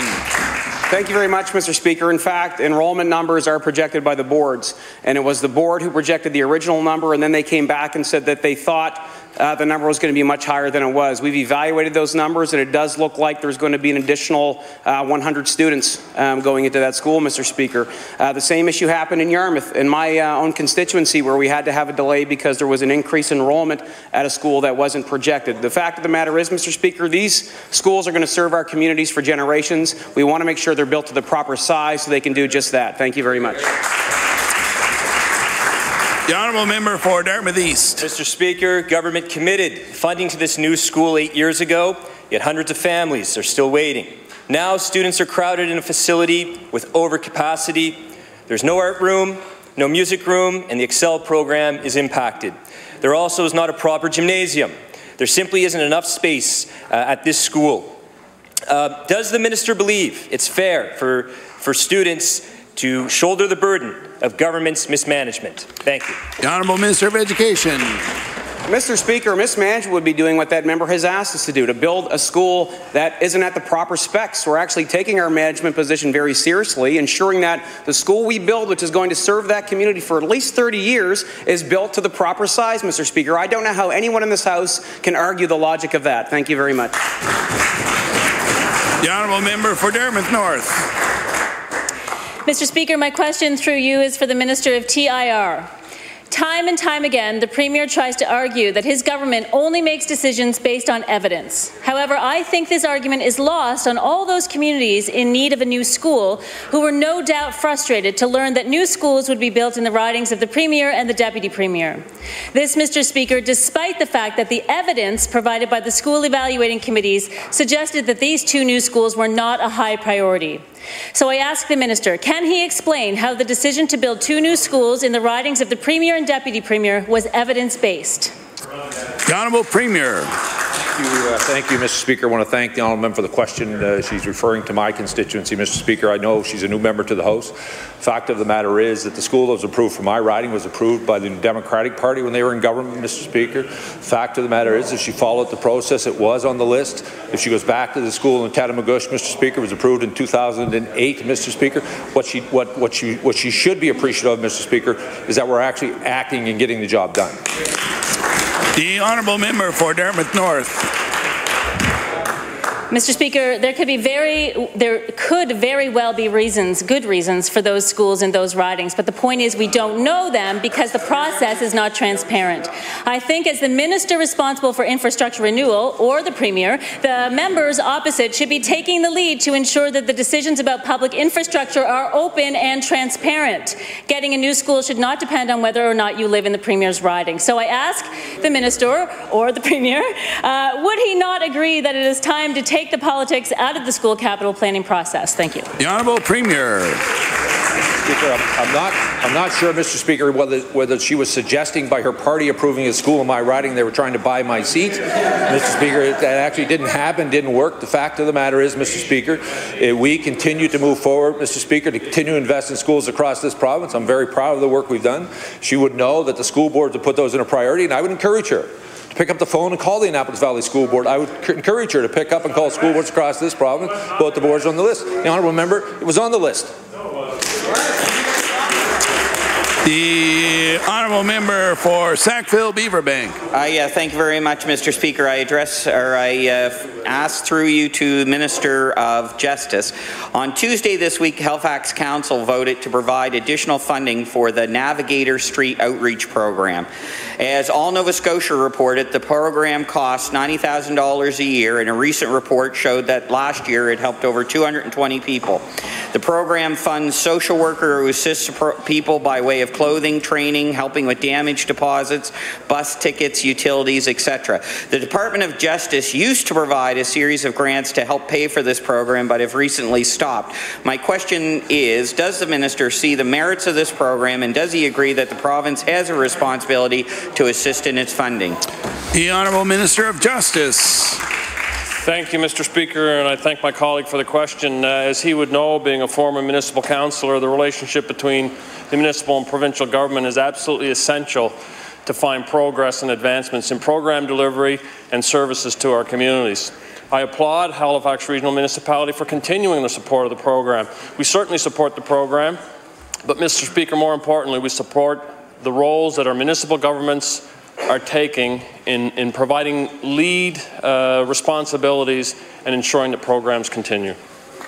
The Honourable Member for Sackville-Beaverbank. Thank you very much, Mr. Speaker, and I thank the Minister for the comments. Of course, the number of people that are in dangerous and inadequate housing, along with those being forced on the street, continue to grow. Halifax now is one of the 10 most expensive cities in Canada to live, and the cost of a one-bedroom apartment has risen by more than 10% in the last year, and I would table an article that was in Metro. It's become harder and harder for people to find good jobs, and without a roof over their head, it's even harder. And all these factors contribute to making programs like this even greater. My question is, will the minister commit to restoring funding that once was provided by the Department of Justice towards this program? The Honourable Minister of Justice. Thank you, Mr. Speaker, and again, I agree with the circumstances that my colleague has presented. This is a very worthwhile program. But what's not lost, Mr. Speaker, is the relationship between municipal and provincial governments, and municipalities taking a lead role in continuing to provide services. They recognize the challenges that we all face. They have found room in their budget. I applaud them for that, and we'll continue to work with them wherever we can. The Honourable Member for Kings North. Mr. Speaker, my question is also for the Minister of Justice. Mr. Speaker, the 19-year-old who had Waterville Youth Detention staff terrified is now reportedly back at the Waterville facility. Earlier today, I tabled a petition expressing local citizens' concerns. Earlier this session, I asked the Minister about the Waterville Youth Detention Centre being prepared to have this person. At the time, the Minister reported being 84% complete on the recommendations stemming from the last event this offender triggered. Mr. Speaker, my question for the Minister is, since the offender is now back at Waterville, can the Minister inform this House if the remaining 16% of those recommendations were completed? The Honourable Minister of Justice. Thank you, Mr. Speaker. What I can share with my colleague is that we continue to work on those recommendations. One of the ones that I am most familiar with is the CCTV system. Mr. Speaker, when we spoke last, that equipment had been unordered.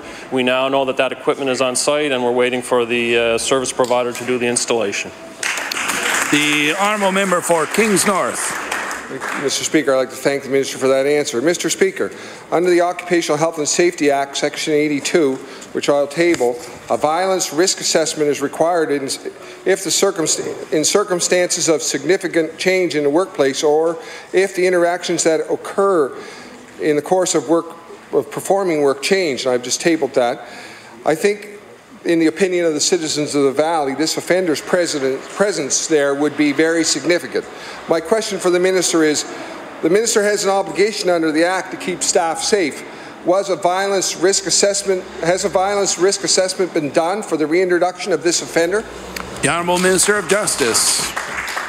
Thank you, Mr. Speaker. Shortly after the incident, the Director of Correction Services himself initiated a process to review the circumstances of that event, Mr. Speaker. It aligned with all of the occupational health and safety requirements. There were a number of recommendations, 42 categories, 103 recommendations come out of that. My understanding as of today, Mr. Speaker, 91 of those recommendations have been implemented. We continue to work, Mr. Speaker, in ensuring that the Waterville facility is safe for both young persons and employees who work there. There is a process, Mr. Speaker, internal responsibility systems that allow for that to happen. We encourage employees to engage managers so that those issues and concerns can be advanced through that system. The Honourable Member for Sydney River, Myra, Lewisburg. Thank you very much, Mr. Speaker. Mr. Speaker, my question through you is to the Minister of Health and Wellness. In June 2016, with great fanfare, Mr. Speaker, and just a few days before hundreds of people gathered to talk about the lack of doctors, this government announced an expanded collaborative care team for Cape Breton. It was a $400,000 announcement to recruit 2 doctors, a nurse practitioner, a family practice nurse, a dietitian, and 1 other member that would be named at a later date. Mr. Speaker, the question I have for the Minister of Health and Wellness: can the Minister of Health update the House on the number of positions that have been filled for this collaborative healthcare team? The Honourable Minister of Health.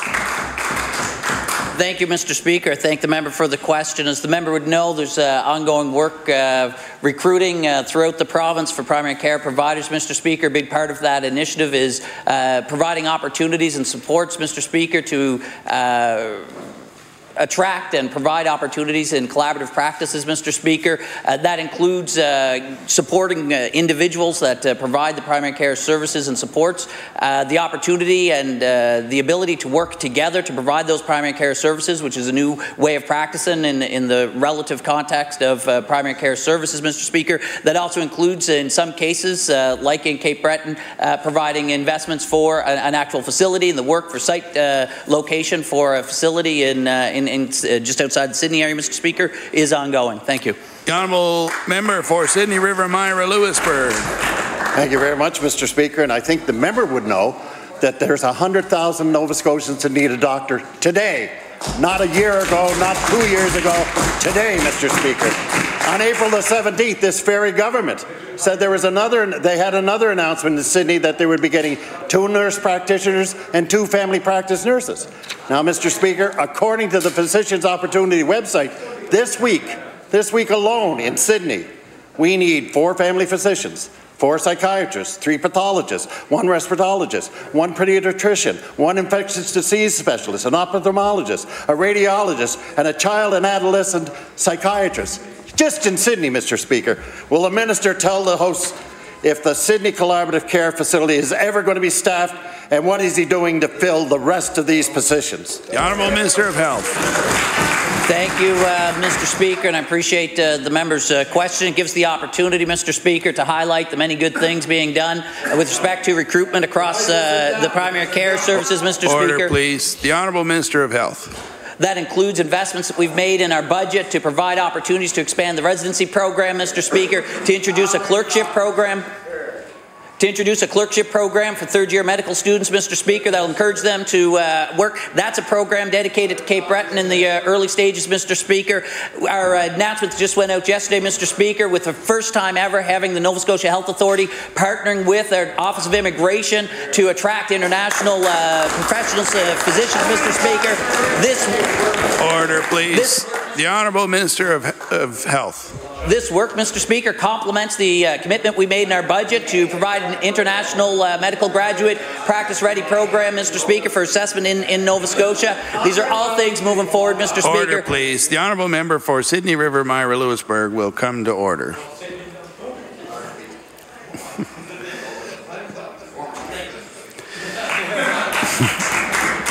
The Honourable Member for Halifax Needham.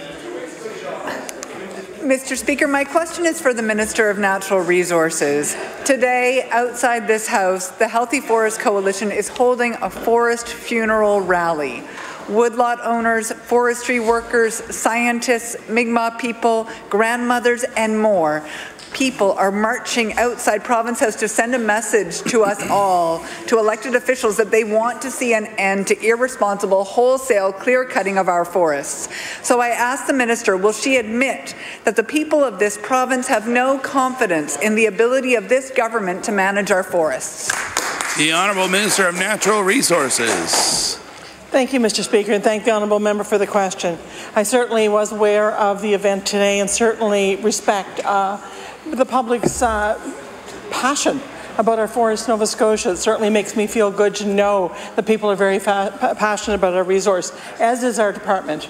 You know, we have biologists, forest management specialists in our department, and hundreds of men and women very qualified that make sure our forestry resource is looked after. Beyond that, the reality is, Mr. Speaker, that 80% of our land base in Nova Scotia is forested in one way or another. Only 1% of our resource is used every year, and actually we have more land forested in Nova Scotia now than we had 100 years ago, Mr. Speaker.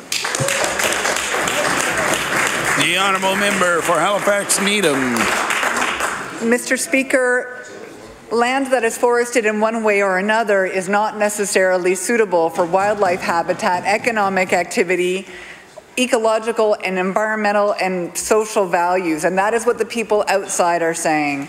So my question again to the minister is, one way to increase public confidence is to take the management of Crown land out of the hands of the department and place it within community. The natural resources strategy called for the establishment of community forests on Crown land, and that has led to the development of the Medway Community Forest Co-op, which is trying to develop a long-term plan to manage the working forest and nurture forest-based businesses that support the local economy.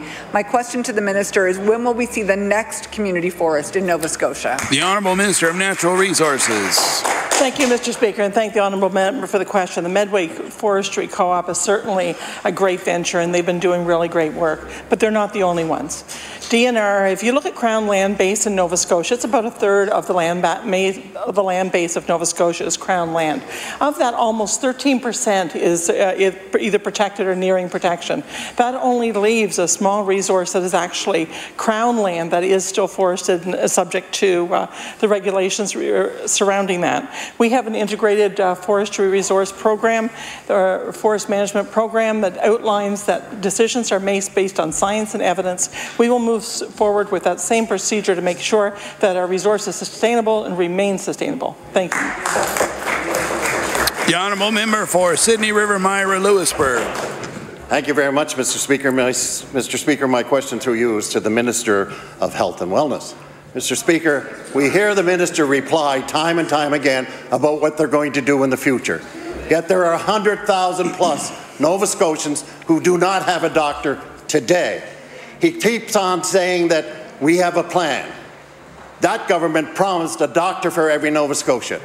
What the people of this province, the constituents of my constituency, want to know is, when are they going to be able to have a doctor? Not 6 months down the road, not a year down the road, Mr. Speaker. They need a doctor today.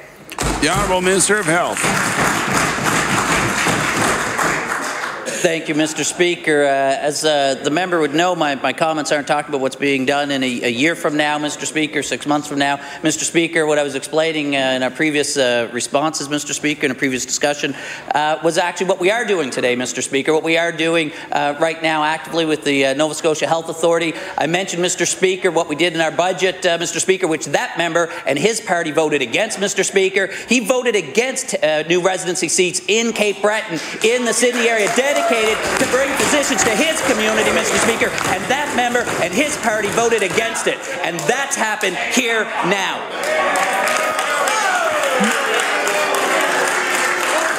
The Honourable Member for Sydney River Myra Lewisburg. Thank you very much, Mr. Speaker.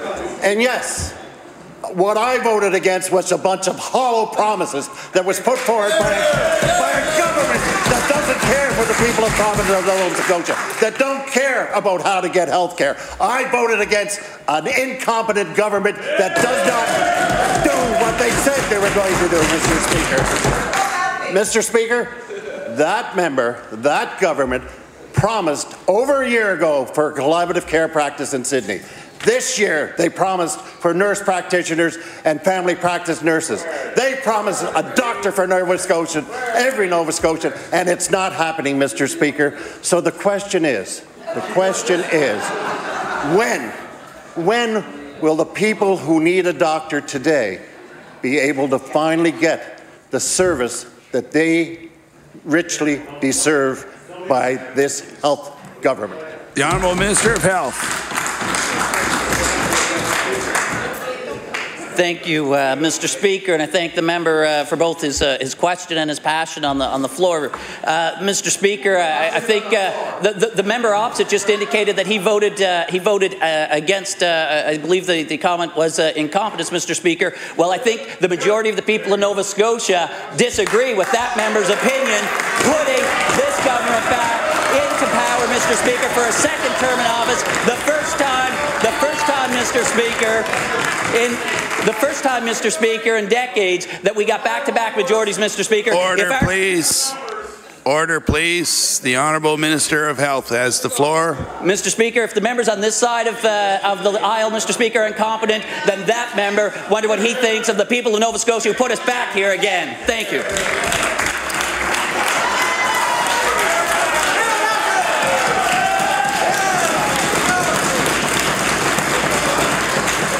The Honourable Member for Sydney River Myra Lewisburg. Thank you very much, Mr. Speaker.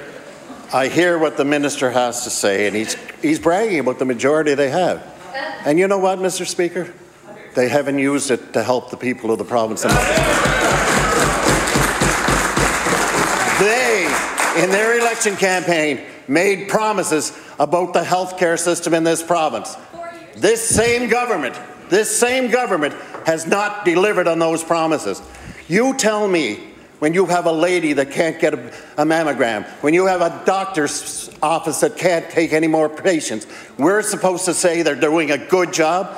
I would like that minister to tell the people of the province of Nova Scotia just exactly what we're supposed to do when we need the services of medical professions in this province. The Honourable Minister of Health. Thank you, Mr. Speaker. I thank the member for the question. Again, Mr. Speaker, as the member would know, there's fantastic services being provided by the men and women on the front lines of our healthcare system, Mr. Speaker. The doctors, the nurse practitioners, the family practice nurses, Mr. Speaker, the RNs, the LPNs, these people are providing fantastic services to Nova Scotians from one end. Order, please. Order, please. The Honourable Minister of Health. So these, Mr. Speaker, these frontline healthcare professionals are providing fantastic services to Nova Scotians from one end of the province to the other. Order, right now, please. I will not tolerate any more disrespect for the chair. The Honourable Minister of Health has the floor. Thank you, Mr. Speaker. They're providing great services, Mr. Speaker, from one end of the province to the other, Mr. Speaker. The commitments that we make, Mr. Speaker, we continue to work with Nova Scotians. We've invested in over 2,000 additional orthopedic surgeries, Mr. Speaker, since coming into office, and we've just committed more money to provide additional services, Mr. Speaker. We're moving forward with investments in our mental health services, Mr. Speaker, to improve those services for Nova Scotians. We continue to deliver on behalf of all Nova Scotians. Thank you. The Honourable Member for Sydney River Myra Lewisburg. Well, thank you very much, Mr. Speaker, and I just want you to know that that health minister couldn't deliver a pizza, let alone good health care. Order, please. Mr. Speaker. Order, please. Order, please. I'd like to ask the Honourable Member just to retract that comment. I found that disrespectful. The Honourable Member for Sydney River Myra Lewisburg. For you, Mr. Speaker, I'll certainly do that. But, Mr. Speaker, I am a product of the healthcare system, and there's nobody knows any more about how professional the healthcare professionals are in this province than I do. But also, Mr. Speaker, I also know that there are hundreds of doctors across this province and nurses across this province that are speaking out about the need for extra help because they cannot continue on in the pressures that have been put on them by this government. So, Mr. Speaker, instead of singing his platitudes another time, would he please tell the doctors, the healthcare professionals, and the people of the Nova Scotia when he's actually going to do something real instead of making hollow announcements? The Honourable Minister of Health. Thank you, Mr. Speaker, and again, I appreciate the member's question. Again, the work that I've been doing, Mr. Speaker, since having the privilege to take my position as the Minister of Health and Wellness for the province of Nova Scotia. Mr. Speaker, I've reached out with two frontline health care workers, Mr. Speaker, to hear directly from them, Mr. Speaker. Rather, Mr. Speaker, reaching out to hear from the frontline health care professionals, Mr. Speaker, to see what their concerns are, Mr. Speaker, because I have to tell you, Mr. Speaker, that not in all cases, Mr. Speaker, are those concerns that I'm hearing from frontline professionals the same as what the opposition, Mr. Speaker, are bringing to the floor of this legislature. I continue to listen. We continue to work together to move forward our healthcare system on behalf of all Nova Scotians, Mr. Speaker, and that's the commitment I make to Nova Scotians and the frontline healthcare workers to continue to do so. Thank you. The Honourable House Leader for the official opposition. Mr. Speaker, the Westmount Manor in Bridgewater is a public housing unit that is designed for seniors. They've been promising a lot of things by this government. At the present time, they're living with dirty floors, moldy floors, broken tiles, cobwebs, broken doors, and latches. And I think it's probably pretty much the same as many seniors housing units across the province. So my question to the Minister of Community Services, has the Minister allocated any funding this year to fulfill their promises to these residents of these facilities? The Honourable Minister of Community Services. I want to thank the honourable member for the question. In fact, Mr. Speaker, we are investing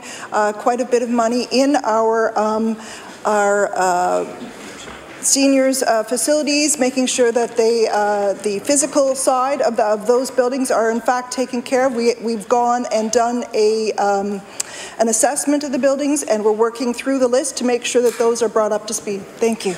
The Honourable House Leader for the Official Opposition. Mr. Speaker, these are seniors that have worked and contributed their whole lives and find themselves living in a facility that gets a lot of promises from government, but not many deliveries. Senior living as a government-operated facility deserve better than this, as do all seniors. The government has been promising an updated continuing care strategy since 2013, and I mean this strategy is really late, and I know it fits in to the mandate of the Minister of Community Services and Housing as well. So will the Minister tell members of this House and those living at Westmount Manor and many of these other manors across the province if their facility is part of the plan for the new continuing care strategy, and when will they see their promised upgrades? The Honourable Minister of Community Services. I want to thank the honourable member for the question, and I do want to be very clear with him if there are any concerns that he has or that any member has about public housing or seniors housing in their particular area. I would ask that they please bring them to my attention. I have directed our Housing Nova Scotia staff and the folks in the authorities to make sure Order, that please. they are Time allotted for oral questions put by members to ministers has expired. We'll now move on to government business. The Honourable Government House Leader. Thank you, Mr. Speaker. Would you please call public bills for second reading? We'll now call public bills for second reading. Mr. Speaker, would you please call Bill number 39, the Financial Measures Act? We'll now call Bill number 39, the Financial Measures Act. The Honourable Leader of the Official Opposition. Thank you, Mr. Speaker. I'm delighted to have a chance to finish my brief remarks on the Financial Measures Act. Members like the member for Halifax Atlantic will know that when I left off on the previous day on this bill, that I was making the point that this government pats itself on the back for the way it's running our province, Mr. Speaker. But when you're charging the highest taxes in the country, and you're taking away such important services as family doctors and other things, that making the books balance is no accomplishment at all, Mr. Speaker. That to have charged people so much, to have dug so deep into their pocket, and then not provide even the basics of health care services is nothing to be proud of, Mr. Speaker. In fact, it's shameful. And I made the analogy, and I want to repeat the analogy right now, Mr. Speaker, for the benefit of all members, but particularly for the benefit of the member for Halifax Atlantic, who seemed to particularly to be interested in my analogy, that if you imagine McDonald's, and they decided that their business plan was to charge the highest prices for their hamburgers in the country, Mr. Speaker, and that they were then going to take their hamburgers, they're going to take the beef out, Mr. Speaker, and maybe leave the people just with a little bit of bread, say, for example, maybe a little lettuce on that bread, Mr. Speaker, maybe no ketchup, that they may balance their books in the short term, Mr. Speaker. But I think we all know, would that be a good way to run a company? No, that company would be headed for bankruptcy pretty quickly if they were to charge the highest price for their hamburgers and then sell their hamburgers by taking the beef out, Mr. Speaker. And I say that because in the provision of government services, it is health care, and particularly family doctors, that are the beef that Nova Scotians expect from their government, Mr. Speaker. That's the problem. That the government thinks it's an accomplishment to sell their hamburgers at the highest price, but then to take the most important ingredients like the beef out of those hamburgers, Mr. Speaker. And I know that analogy sunk in on the government side because, Mr. Speaker, I was in receipt of an example of what I was talking about here in this House the next day, which I really appreciate, Mr. Speaker. So to drive the point home about how the way this government runs health care is like a company like McDonald's that actually sells their hamburgers at a very high price and then takes the beef out. I would like to table, for the benefit of the House, an example of what I'm talking about, Mr. Speaker. I'll give this to the page to table, and I do hope that it gets back. I do hope that it gets back. Order, please. I'd like to remind the Honourable Leader of the Official Opposition that that's not a table-able piece. I'll classify that as a prop. But if there is something in there, I'll take it down in my office and deal with that later. The Honourable Leader of the Official Opposition. Speaker. It's also a day old, Mr. Speaker. I don't recommend you take it down to your office. But, you know, in a lot of ways, it is like the way this government is running the province. because, Mr. Speaker, we all know where hamburger comes from, and that is a big pile of bull, and that's exactly what the Financial Measures Act represents to us, Mr. Speaker. So with those few words... Order, please. I'd like to remind the Honourable Leader of the Official Opposition I'm going to take parliamentary offence to that phrase as well and get you to rephrase that and or retract it. And I'd like to also take the opportunity to remind the Honourable House Leader for the Official Opposition that there's no eating in the chamber. The Honourable Leader of the Official Opposition. Mr. Speaker, what I meant to say, thank you for your ruling, is that this government's budget comes from the same place as the hamburger in a McDonald's Big Mac. Thank you very much. The Honourable Member for Kings North. Thank you, Mr. Speaker. It's my pleasure to say a few words on the Financial Measures Act, too. And if we're thinking about the hamburger and a Big Mac, one thing I can say is, unfortunately, that hamburger probably doesn't come from Nova Scotia. And in fact, if we look at the last 4 years that this government has been in power, and we start to look at some of the agricultural statistics for the last 4 years, we realize that things have changed in agriculture in the last 4 years, and not for the better, despite what the Ivany report said we should be doing. In fact, the latest census, the 2016 Census of Agriculture, reports that the total number of farms in this province is down by 10.9%. 10.9%. And actually, Mr. Speaker, I was shocked when I read that statistic because I didn't see that happen. It happened very quietly, and I will say it didn't happen in our neighbourhood. My friends, most of my friends are still in business, so I didn't see it right in Kings County, but I'm sure that in fact it happened equally everywhere, and it's a shocking statistic. From what was in 2009 when this government came to power. I distinctly remember hearing the minister say that we were very few provinces in the country that had an increase in the number of farmers. In fact, at that point that was true. There was a very small increase in the number of farmers in Nova Scotia, but we know now that in the last 4 years we've lost 10.9% of the farms in Nova Scotia. We're down to 3,478 farms. Not only that, Mr. Speaker, but we've seen the same increase in the number of farm operators, and I will table this. We've seen an 11.4% decrease in the number of farm operators. We've seen a 12.9% decrease in the number of male farm operators and a 6.6% decrease in the number of female operators. And in fact, Mr. Speaker, we know that the new face of farming is as much female as male, so we've had more females come in than males, but we've still lost females operating farms in Nova Scotia. So where is the beef? And in fact, the beef industry is a good one to talk about in terms of this. Where goes the beef industry? We know that there was a decline in the amount of hay grown in the province at the same time. In fact, that same statistic says that there was a 4.8% decrease in cropland, a 20.8% increase in pasture land, and also woodlands were down 10.5% on farms. So we've seen decreases in the total area that was farmed in the province decreased to 915,000 acres. We know that there's the amount of arable land, the amount of land that could be farmed in this province is approximately 2.5 million acres.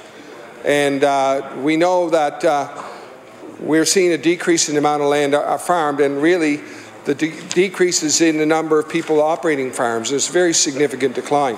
Now my county, Kings County, I'm very proud to say has a Land Preservation Act to keep agricultural land in production. I know that there's, to my knowledge, there's no other county in the province that has that.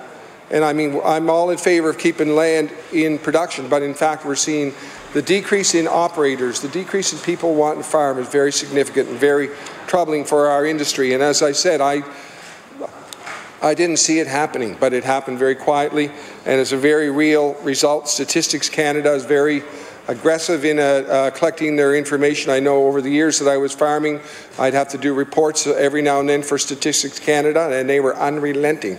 If I didn't fill that report in, they would call me. And if I didn't do it, then they would call me again if I said, I'm too busy right now. And I know some of the members across have dealt with them on that. I can see a head nodding. So they are unrelenting. They get their data. And this data is very, very disconcerting, and it says something about what is happening to the province. And we know that the province peaked in beef, since we started talking about beef, in total number of cattle was approximately 340,000 in about 1925. And today we have slightly less than 50,000 head of cattle in the province. And I would call upon the Minister of Agriculture to deal with this issue of the decline in the number of farms and the decline of agriculture. And it's one thing to be talking about just that decline. If it wasn't, the statistics are even more troubling than simply saying we had a decline. The reasons for the decline, I think, are more troubling, and that is the fact that farmers are not making money. And I've heard the Minister of Agriculture say on a number of times how the first time he talked to the Federation of Agriculture, and I think I might have even been there, I can't remember, I heard the story so many times, maybe I was there, maybe I wasn't there. It's like the family vacation one of your kids didn't go on. After a while they start to believe they were there. But maybe I was there, but he said that he wanted them to make money. Well, I would agree. In 2013, when the minister came into his portfolio, the total realized net income for farms in Nova Scotia was $53 million. And actually, when you change an inventory into account, it was actually $55 million. Total net income for farms. And in 2016, the total net income for all farms in Nova Scotia was negative $3,158,000. In other words, every farm put together in the province, every farm that made money, and the farm industry lost money. That's Statistics Canada's latest information. And to be honest, I'm shocked at those numbers. And the numbers are even more troubling than that when you think about the fact that a very large proportion of our agricultural industry is quota industry, which is broilers, eggs, dairy, turkeys, so broilers being chickens, turkeys, eggs, and dairy. And those industries are with quota and supply management, those industries are very, very stable. And so they would not have seen any drop in their income. And in fact, I know that some of those sectors are doing very well and have done very well over these past 4 years. So if you think about the fact that the real core of our agricultural industry has continued to do very well, that is very troubling about the rest of the group, if you know what I mean. The other commodity groups in that mix had to have done extremely poorly for the whole thing to be dragged down to that level. And I want to say, and I believe that all three parties would agree with me, that we support supply management in this province. Our party supports supply management, and I would have loved to have had the opportunity to be a farmer in supply management. Probably if I was, I wouldn't be here. I probably would be still doing that, and it's been very profitable, those supply managed industries. But those supply managed industries are the anchor of our farm, the backbone of our farming industry here, and they keep our fertilizer plants, they keep our tractor plants, our tractor dealerships all in place. They keep our seed salesmen going around the province because they've given such continuity and strength to our industry. So I want to make that clear. But when we look at that stat and we know that the aggregate was a negative $3 million, then somebody lost a lot of money in the last year. I can tell you that, because I know that it wasn't the guys in the farms, the men and the women who are farming chickens or eggs or dairy or turkeys, and that probably accounts for nearly half of the dollars in the province. And I'm just guessing on that number, but it's a lot. And then you think, okay, what about the rest of them? And what is this government doing to address the decline in the blueberry industry in this province? And we brought in a bill about buying local. I know that there's an immense amount of blueberries produced in this province, and it's got probably more to do with what happens in China than buying local in reality.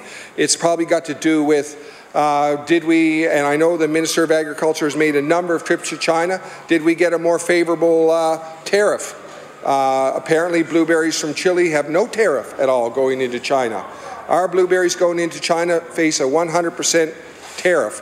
The minister has been to China a number of times. Did we get that tariff fixed? That's a question.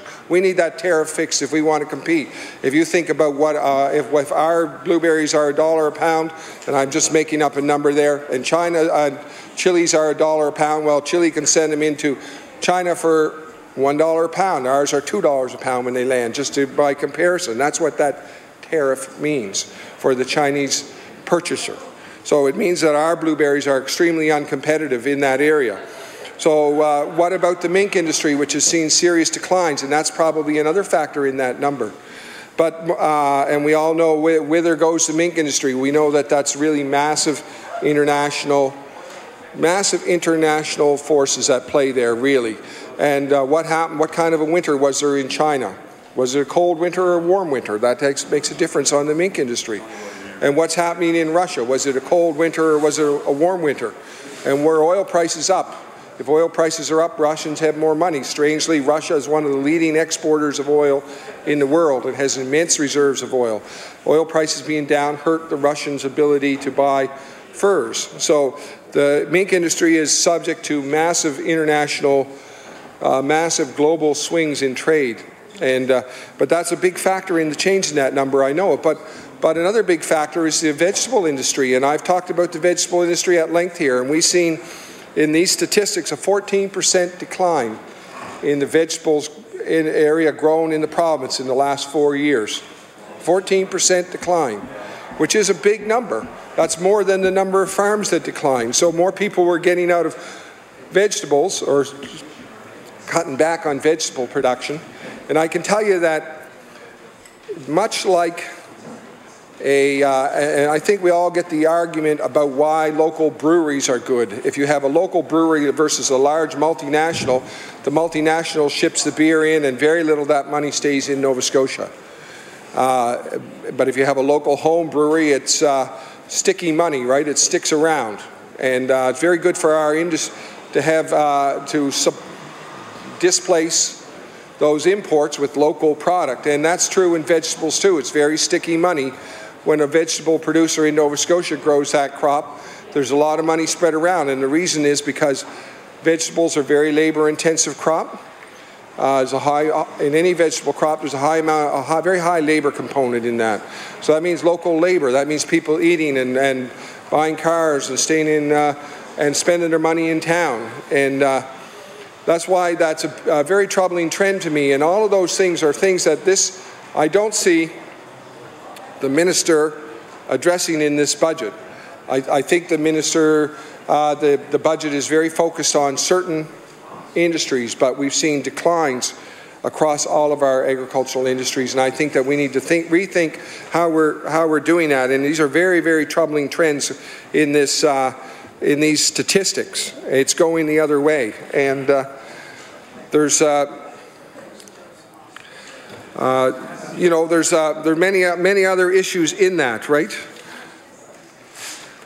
Another issue with the budget, which I highlighted before, was my deep concern about the fact that this government has not adequately spent its infrastructure, or capital and infrastructure budget in the Health Department of Health. I mentioned that a couple of weeks ago, that every year for the past 4 years, it's been underspent by 50%. And that number now is approximately $80 million and of accumulating over 4 years of money not spent on the capital items. And I asked the question, when were we going to see a realistic budget? If you knew you were going to underspend it each year by that amount, why not just put in the budget exactly what you thought you really were going to do? And but they're not doing that. They continue to present that number as $35, $40 million and spend $17, $18 million. So they continue to present the number in the same way.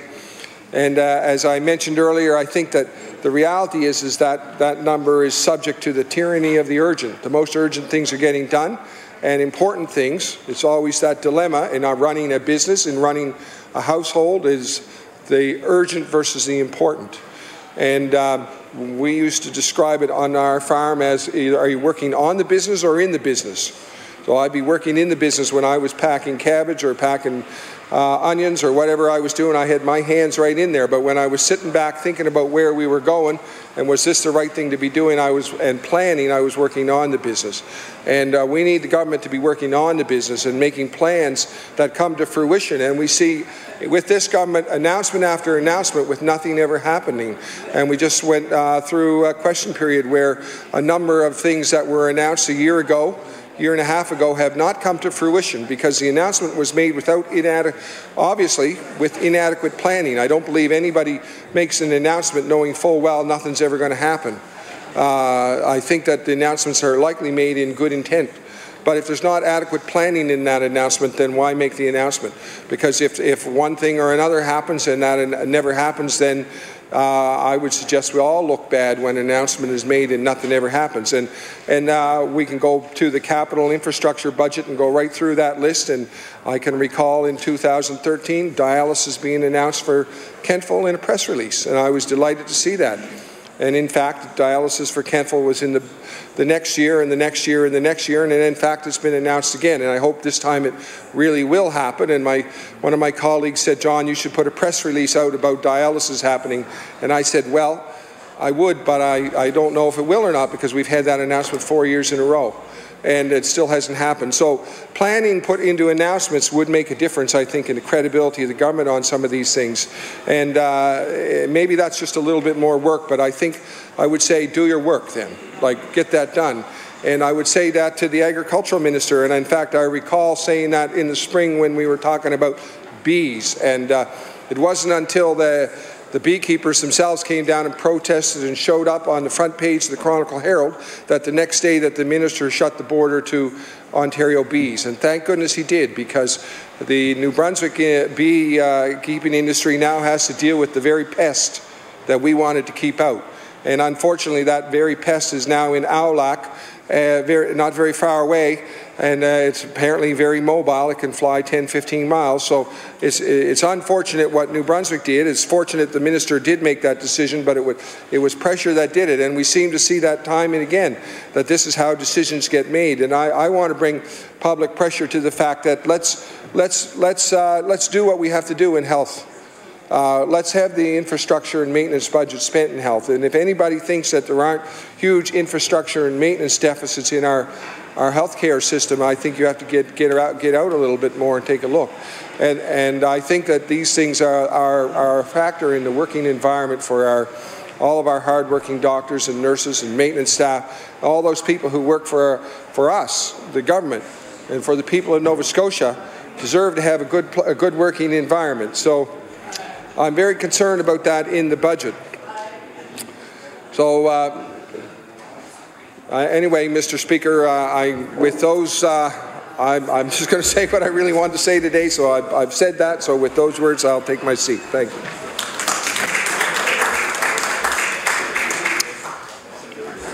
If I'm recognized, the Honourable Minister of Finance, it will be to close second reading on Bill number 39, the Financial Measures Act. The Honourable Minister of Finance. Thank you, Mr. Speaker, and thank you to the members who spoke and shared their concerns. We certainly believe that this budget that we have introduced is good for Nova Scotians. It makes significant changes in our tax. It adds money to both education and health, which are the two largest departments within government. And with those few remarks, I would say we close debate on Bill 39, the Financial Measures Act. Motion is for second reading of Bill number 39, the Financial Measures Act. Would all those in favour of the motion please say aye. Aye. Contrary-minded, nay. Motion is carried. Bill number 39, an act respecting certain financial measures. Ordered that the bill be referred to the Committee on Law Amendments. The Honourable Government House Leader. Thank you, Mr. Speaker. Would you please call private and local bills for second reading? We'll now call private and local bills for second reading. Mr. Speaker, would you please call Bill number 30, the Archdiocese of Halifax Yarmouth Act? We'll now call Bill number 30, the Archdiocese of Halifax and Yarmouth Act. The Honourable Member for Halifax Armdale. Thank you very much, Mr. Speaker. I move that Bill number 30, an act respecting the Roman Catholic Archdiocese and Corporation of Halifax Yarmouth and the Roman Catholic Archdioceses of Halifax Yarmouth, be now read a second time. Mr. Speaker, this bill has the purpose of reorganizing the civil structure of the Roman Catholic Archdiocese of Halifax-Yarmouth. In accord with the proposed act, the Archbishop will have the power to establish a parish as a separate corporation. Real and personal property held for the use and benefit of the parish and related liabilities will be vested in the parish corporation, which will thereafter have the responsibility for its management.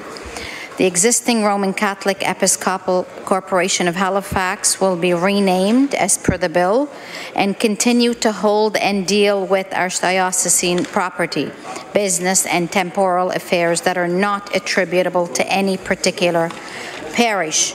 With those few words, Mr. Speaker, I move, those are my remarks for the second reading of this bill. Thank you. Motion is for second reading of Bill number 30, the Archdiocese of Halifax-Yarmouth Act. Would all those in favor of the motion please say aye. Contrary-minded, nay. Motion is carried. Bill number 30, an act respecting the Roman Catholic Archdiocesan Corporation of Halifax-Yarmouth and the Roman Catholic Archdiocese of Halifax-Yarmouth. Ordered that this bill be referred to the Committee on Private and Local Bills. The Honourable Government House Leader. Thank you, Mr. Speaker. I move that you do now leave the chair and the House resolve itself into a committee of the whole House on bills. The House will now recess for a few minutes while it resolves itself into the Committee of the whole House on bills.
The Committee of the Whole House on Bills will come to order.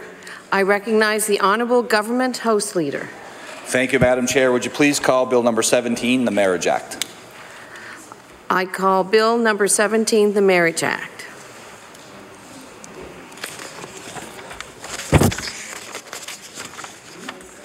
I recognize the Clerk.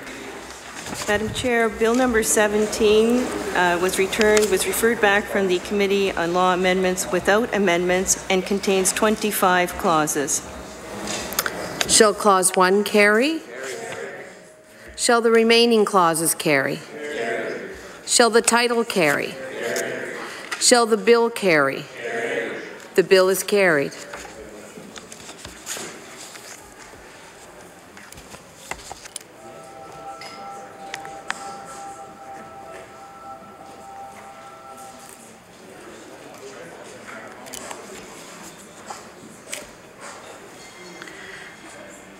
I recognize the Government House Leader.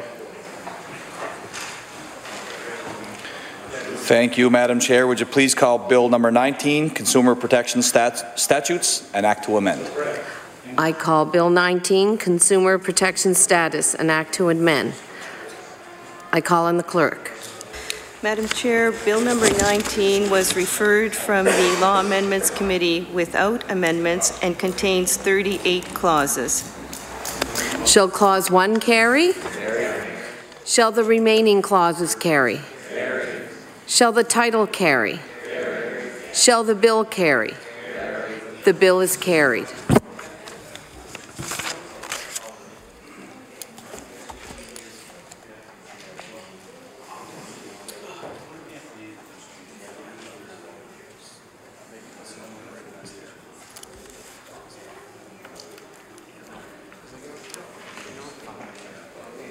I recognize the Honourable Government House Leader. Thank you, Madam Chair. Would you please call Bill number 29, the Marine Renewable Energy Act?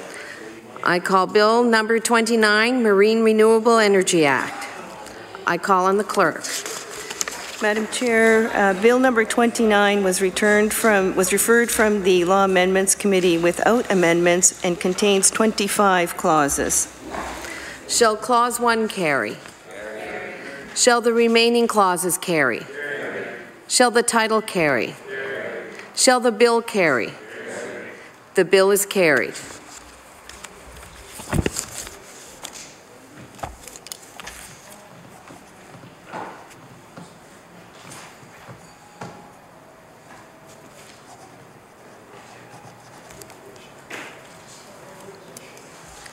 I call on the Honourable Government House Leader. Thank you, Madam Chair. Would you please call Bill number 33, the Gas Distribution Act?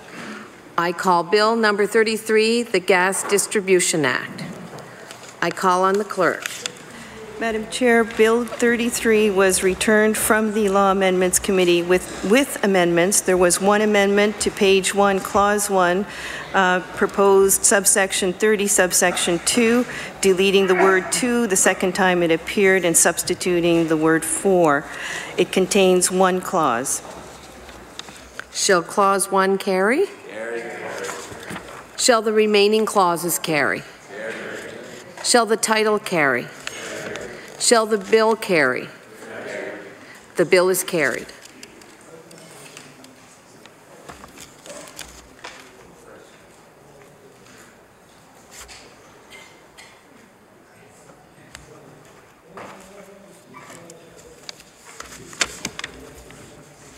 I recognize the Honourable Government House Leader. Thank you, Madam Chair. I move that you do now rise and report these bills. The motion is carried. The committee will now rise and report its business to the House.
Order, please. The Chair of the Committee of the Whole House on Bills will now report. That the Committee of the Whole has met and considered the following bills. Bills number 17, 19, and 29 without amendments, and Bill 33, which was reported with certain amendments by the Committee on Law Amendments to the Committee of the Whole without further amendments. And the Chairman has been instructed to recommend these bills to the favourable consideration of the House. Order that these bills be read a third time on a future day. The Honourable Government House Leader. Thank you, Mr. Speaker. Would you please call public bills for third reading? Will now call public bills for third reading. Mr. Speaker, would you please call Bill number 10, the Municipal Government Act and the Halifax Regional Municipality Charter, an act to amend. Will now call Bill number 10, amendments to the Municipal Government Act. The Honourable Minister of Municipal Affairs. Thank you, Mr. Speaker.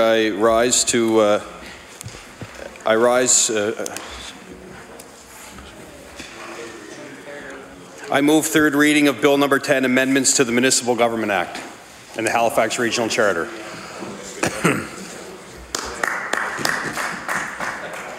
The Honourable Member for Sackville-Beaverbank.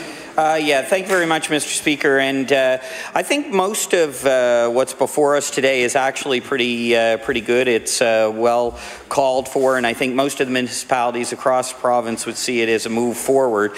As was brought up during debate at law amendments, I am concerned somewhat that it doesn't quite go far enough as it could.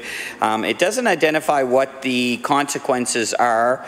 I think that it's unfair to leave some of these things up to municipalities to make the decisions. In past, they've continued to say that they would like some more guidance on those things.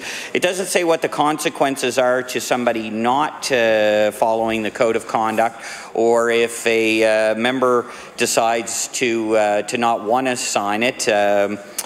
There has been in the past a number of questions around code of conducts in municipalities being used as methods to gag, as a gag order, and to keep members quiet. So I know there has been some in the past some reluctance on behalf of councils and councillors across the province to actually sign a code of conduct because of that.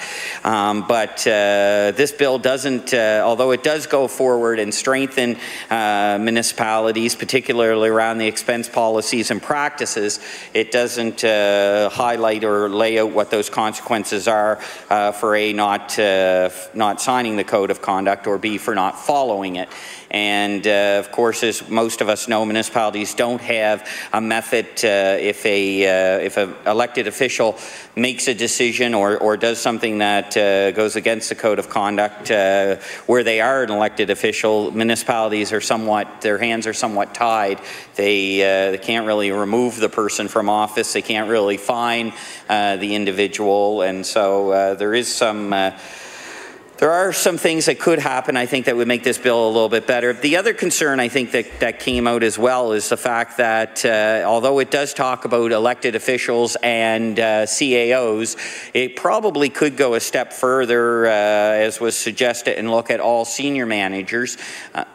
Particularly in regards to expenses, and you know, I have suggested that it is a really good bill around the fact that it does lay out the hospitality and alcohol expenses that municipalities could have to report, but it doesn't go far enough where it only highlights CAOs and elected officials. It should probably go into senior management as well as that. And finally, I think, you know, the question that did come out around it, one final concern around the bill was in regards to if the CAO or the CFO are friends, or who are the signing responsibilities to sign off on these things. As we've seen in some other organizations, sometimes that could cause a problem if the CAO and the CFO are friends too. But other than that, I do think that overall it is a step in the right direction, particularly given some of the issues that some municipalities across this province have faced over the last number of years. And I do feel that the majority of the bill goes forward to showing transparency for municipalities municipal government, and I think that that's what residents want, is to ensure that there's transparency, accountability. So I do support those parts of the bill, but I do think that it could go a little bit further. So thank you.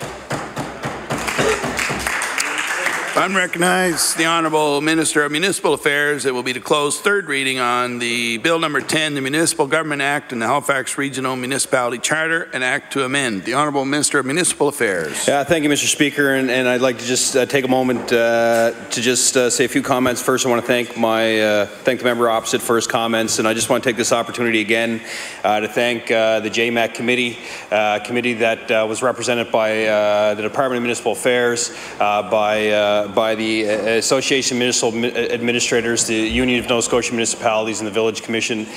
This is a step in the right direction. This is something that a tremendous amount of work went into to bring forward to this House. In touring the province, I had the opportunity to have this conversation with many of the municipal units who have already started to establish these policies, and are working with our department to make sure that they adhere to this bill. So I'm happy to stand in my place today as the Minister, recognize the former Minister of Municipal Affairs for the direction that he established in ensuring that this came forward. And again, thank all of the elected representatives across the province who every day work hard to represent their constituents, that work hard to push the agenda for their communities, and who put their name on the ballot. So thank you, Mr. Chair, for saying a few comments, and I would like to now close debate. Thank you. The motion is for third reading of Bill number 10, the Municipal Government Act and the Halifax Regional Municipality Charter, an act to amend. Would all those in favour of the motion please say aye. Aye. Contrary-minded, nay. Motion is carried. Bill number 10, an act to amend Chapter 18 of the Acts of 1998, the Municipal Government Act, and Chapter 39 of the Acts of 2008, the Halifax Regional Municipality Charter. Ordered that this bill be referred to, ordered that the bill be, ordered that the bill do pass and the title be as read by the clerk. Ordered that the bill be engrossed. I'll blame that on my bifocals. The Honourable Government House Leader. Thank you, Mr. Speaker. Would you please call Bill number 8, the Pre-Primary Education Act? We'll now call Bill number 8, the Pre-Primary Education Act. The Honourable Minister of Education. Thank you very much, Mr. Speaker. It is with great pride and pleasure that I move for the passage of third reading for Bill number 8, the Pre-Primary Education Act. Thank you.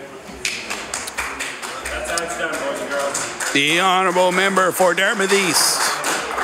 Thank you, Mr. Speaker. Mr. Speaker, former U.S. President Abraham Lincoln once famously said, "Give me 6 hours to chop down a tree, and I will spend the first 4 hours sharpening the axe." This quote obviously is in reference to the importance, Mr. Speaker, of planning and preparation. And certainly as a former educator in the Nova Scotia school system, I experienced firsthand the importance of planning and preparation. An idea is only as strong as its implementation. This is indeed a significant piece of legislation that will alter the public school program of our education system. It is critical that we get the implementation right. Early education is critical to the development of the child. Planning, preparation, and proper implementation, Mr. Speaker, are critical in the delivery of our education program. We only have to look at the implementation a decade ago of IB and O2 programs where timing was built in, capacity was built in, and even then, in the first few years of those programs, there were bumps in the road. The factors of making sure proper planning is in place, making sure consultation takes place, simply has not been the case in the rollout of pre-primary. Those factors have been lacking from the very beginning with the rushed rollout of pre-primary. Therefore, we cannot support a piece of legislation that places politics ahead of good education policy. We cannot support a piece of legislation Mr. Speaker, that fails to take into account the impact on our daycare system, the impact on community groups, and fails to address the shortage of early childhood educators. Much of those issues, Mr. Speaker, could have been avoided if planning had been put in place. We cannot support putting more students into a system that is already in crisis. Mr. Speaker, I am not opposed to pre-primary in principle, but I am opposed to the implementation, the timing, and messy rollout of this program, which some have noted is simply a tactic by this government to distract Nova Scotians from the real issues that must be addressed now in order to create stability in the education system. As I stated, Mr. Speaker, during second reading on Bill 8, is it right to add a new program to our public school program when the system is already destabilized and requires the immediate attention and leadership of the government? So let's be specific, Mr. Speaker. Let's discuss education policy for a few moments. Rather than implementing pre-primary at this time, the government should be devoting its energy and resources to addressing the gaps in our inclusion model, making that a priority. Just the other day, Mr. Speaker, I fielded a phone call from a very concerned parent. This parent has 2 children with autism. The youngest has been identified along with autism with ADHD and phonetic challenges. It took 2 years for an evaluation through the school board. The parent had to pay for a private evaluation. That's not my Nova Scotia, Mr. Speaker. The education system needs to reinforce the principle of equality of opportunity. With all these challenges, there is also no program assistant assigned to these students. What is offered instead is release time from the class to go to the learning center. In my 13-year career as a classroom teacher, I saw time and time again inclusion simply being a theory and not something that was emphasized in practice. We need to get serious about that, Mr. Speaker. We need to begin now. We need to make that a priority, and we must emphasize it. So therefore, what should this government be doing? They should be focusing on the inclusion model, Mr. Speaker. They should be expanding and strengthening EIBI. They should be working with school boards to improve communication with parents so that parents understand clearly the expectations and outcomes in IPPs. Mr. Speaker, teachers in our province support the principle of inclusion. What they need are more programming supports. They need better resources to implement the outcomes of IPPs. The money that has been invested, our priority would have been to invest that money into programming and teaching assistants. There is so much potential for that role to assist our diverse learners. At the moment, Mr. Speaker, many of our program assistants, teaching assistants, what they receive for training before they go into the classroom is first aid, WMIS, nonviolent crisis intervention, which is all very good, but we could be making strategic investments for them so that they can deliver better programming for our students. Mr. Speaker, the list of identified issues in our education system can go on. And unfortunately, this government I encourage this government to begin rolling up their sleeves and getting to work on those identified problems. If you take a look, Mr. Speaker, and talk to teachers and parents, they'll tell you we need more mental health supports in all our schools, just not the family of schools. We need curriculum reform. I believe, Mr. Speaker, we need to strengthen our O2 program by expanding more vocational options within that program. This, I believe, Mr. Speaker, would help address attendance issues that we are seeing specifically in our high schools. I'm a firm believer, Mr. Speaker, we need to strengthen the principle of equality of opportunity in our schools. In the span of my career, it was always very unfortunate to see students who were subjected to obstacles through no fault of their own in order to achieve the outcomes because they didn't have the necessary supplies or resources. Mr. Speaker, the government's attention needs to be on the teacher shortage. In Metro, we do not have enough substitute teachers. Now, I will commend the government for the class caps, but again, they fail on implementation, not factoring in, Mr. Speaker, the operational impact of a policy This goes along as well, Mr. Speaker, with a shortage of core and immersion teachers. And Mr. Speaker, the emphasis of this government needs to be on repairing the severed and damaged relationships with its teachers, program assistants. In conclusion, Mr. Speaker, only a few months ago, teachers and parents and program assistants were very vocal, and they took to the streets in protest over the learning conditions in our classrooms. They were expecting action. They were expecting this government to get to work on addressing those issues. Mr. Speaker, I'm proud to say that I was a part of that educational unrest. And I speak to the House not from the perspective of theory or any abstract notion of education, but I speak to the House from a place of experience that has allowed me to arrive at some fundamental conclusions. And one of those conclusions, Mr. Speaker, is that the people of Nova Scotia want profound education reform from our P-12 system. They do not want an implementation of a new program at a time when our system is destabilized and in crisis. I've learned also, Mr. Speaker, as a former classroom teacher, that leadership is about listening. It is about finding common ground and solving problems in order to maximize the common good. I suggest this government heed that advice. Listen to Nova Scotians as to what they want you to emphasize in our education system. I have great concern that this government, Mr. Speaker, has failed to listen to the 9,300 experts in the province, our teachers, and they have set out on a course that ignores problems in our systems that require leadership and action now.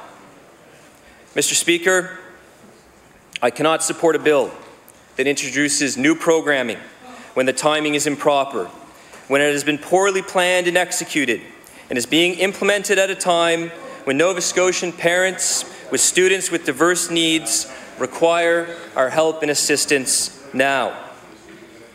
Mr. Speaker, give me 6 hours to chop down a tree, and I will spend the first 4 hours sharpening the axe.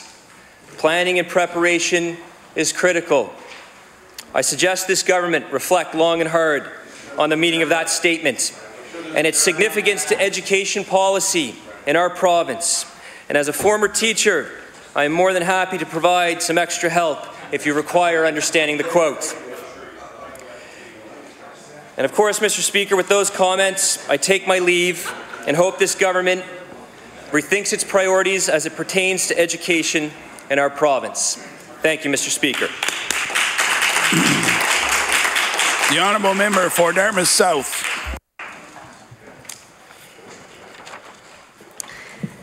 Thank you, Mr. Speaker. I rise today to speak to the pre-primary bill on third reading. There are a number of things that I'd like to say, although I'll also point out that a number of things have already been said. I think we're all fairly clear on our rather universal disappointment, as the member for Dartmouth East pointed out, in a number of aspects of the way that this has come before this House. Consultation, implementation, the impact on the overall childcare landscape, and a number of other areas, and I'll go through those briefly. In terms of consultation, the only thing we've heard about the pre-primary bill, Mr. Speaker, is that there is consultation planned. And for a program that, by the government's own admission, is world-changing for the 4-year-olds of this province, it strikes me as odd that there would not have been any meaningful consultation undertaken before this bill. Now, I don't have an analogy around sharpening an axe, but I do have an experience working in many, many, many settings as a facilitator of consultation processes. And you know what? They're hard. Consultation is challenging. And it is of no surprise to me, nor to anyone else in this House, many of you have been here a lot longer than I have, that a government might decide that it was expedient to remove that process from bringing a bill forward. It's the longest, it's the messiest, and it's the one that's most likely to challenge the assumptions of the author of any project, because it necessitates that you hear dissenting views. But as has been said in many different ways in this House at many different points of this debate, this is about education. That's what we do in education. We teach children how to listen. We teach children about how to have respectful debate, about how to be open-minded. When we look around in the world today at the divisiveness and challenges that we face as a society, Mr. Speaker, I would submit that the core skill that we need, especially in this House, but in our society, is the skill, the ability, the appetite for consultation. And so it's frankly deeply disappointing that there was no consultation on this bill before it came before us. And leave the bill aside, that there was no consultation on the program itself. I'll move from there to implementation. And I can't say a lot about implementation, Mr. Speaker, because the implementation process was shrouded in secrecy. We were told nothing about the implementation or the start date of this program until it had already begun. Every single one of us in this House, I suspect, Mr. Speaker, had phone calls from constituents asking us what was going on, many of whom were excited at the prospect of pre-primary. They wanted their children to have access to education, but they had no idea. And you can imagine, and I can certainly imagine, Mr. Speaker, as a parent, how unsettling that would be to be told that there was a promise of this great hope for the future of our children, sign on the dotted line. We can't tell you when it's going to start. We can't tell you what it's going to be like. We can't even tell you what will there be washrooms? We don't know. Will there be furniture? We don't know. How many teachers? We're not sure. Just send your kids to us. Mr. Speaker, I submit that this is a very sloppy way to go about instituting a program, particularly a universal program. And further to that point, Mr. Speaker, I'd like to raise what clearly is a bit of a sensitive topic for the minister, and that's the topic of inclusion, which my colleague touched on briefly. Mr. Speaker, when I rose in this House to ask my very first question, I asked the minister how he could guarantee us that this program was inclusive when we know that we don't know how to do inclusion. This government has appointed, by all means, knowledgeable and expert commission to spend a year figuring out how we do inclusion. We don't know how. This government created a report not a year ago that specifically said that the early childhood education program in this province does not do inclusion well. So taking those two things into account, Mr. Speaker, it's very difficult to understand how I could be accused of misleading this House and misleading the public by suggesting that this program may not, in fact, be inclusive. And subsequently, we've heard a lot of anecdotal evidence to say that it, in fact, is not inclusive. And I'll move from there to the impact on the childcare landscape as a whole, because as I just mentioned, we have a report that's very recent that tells us about all the gaps in early childhood education in this province. There are a number of challenges we have. The minister has repeatedly told us that there are only spaces for 25% of children in this province to be in regulated childcare. What the minister doesn't tell us is that by introducing this program at this time in this way, those 25% of spaces are in fact threatened, Mr. Speaker. We may have fewer than those in a month or in 2 months. And we've heard this from early childhood educators around the province, Mr. Speaker.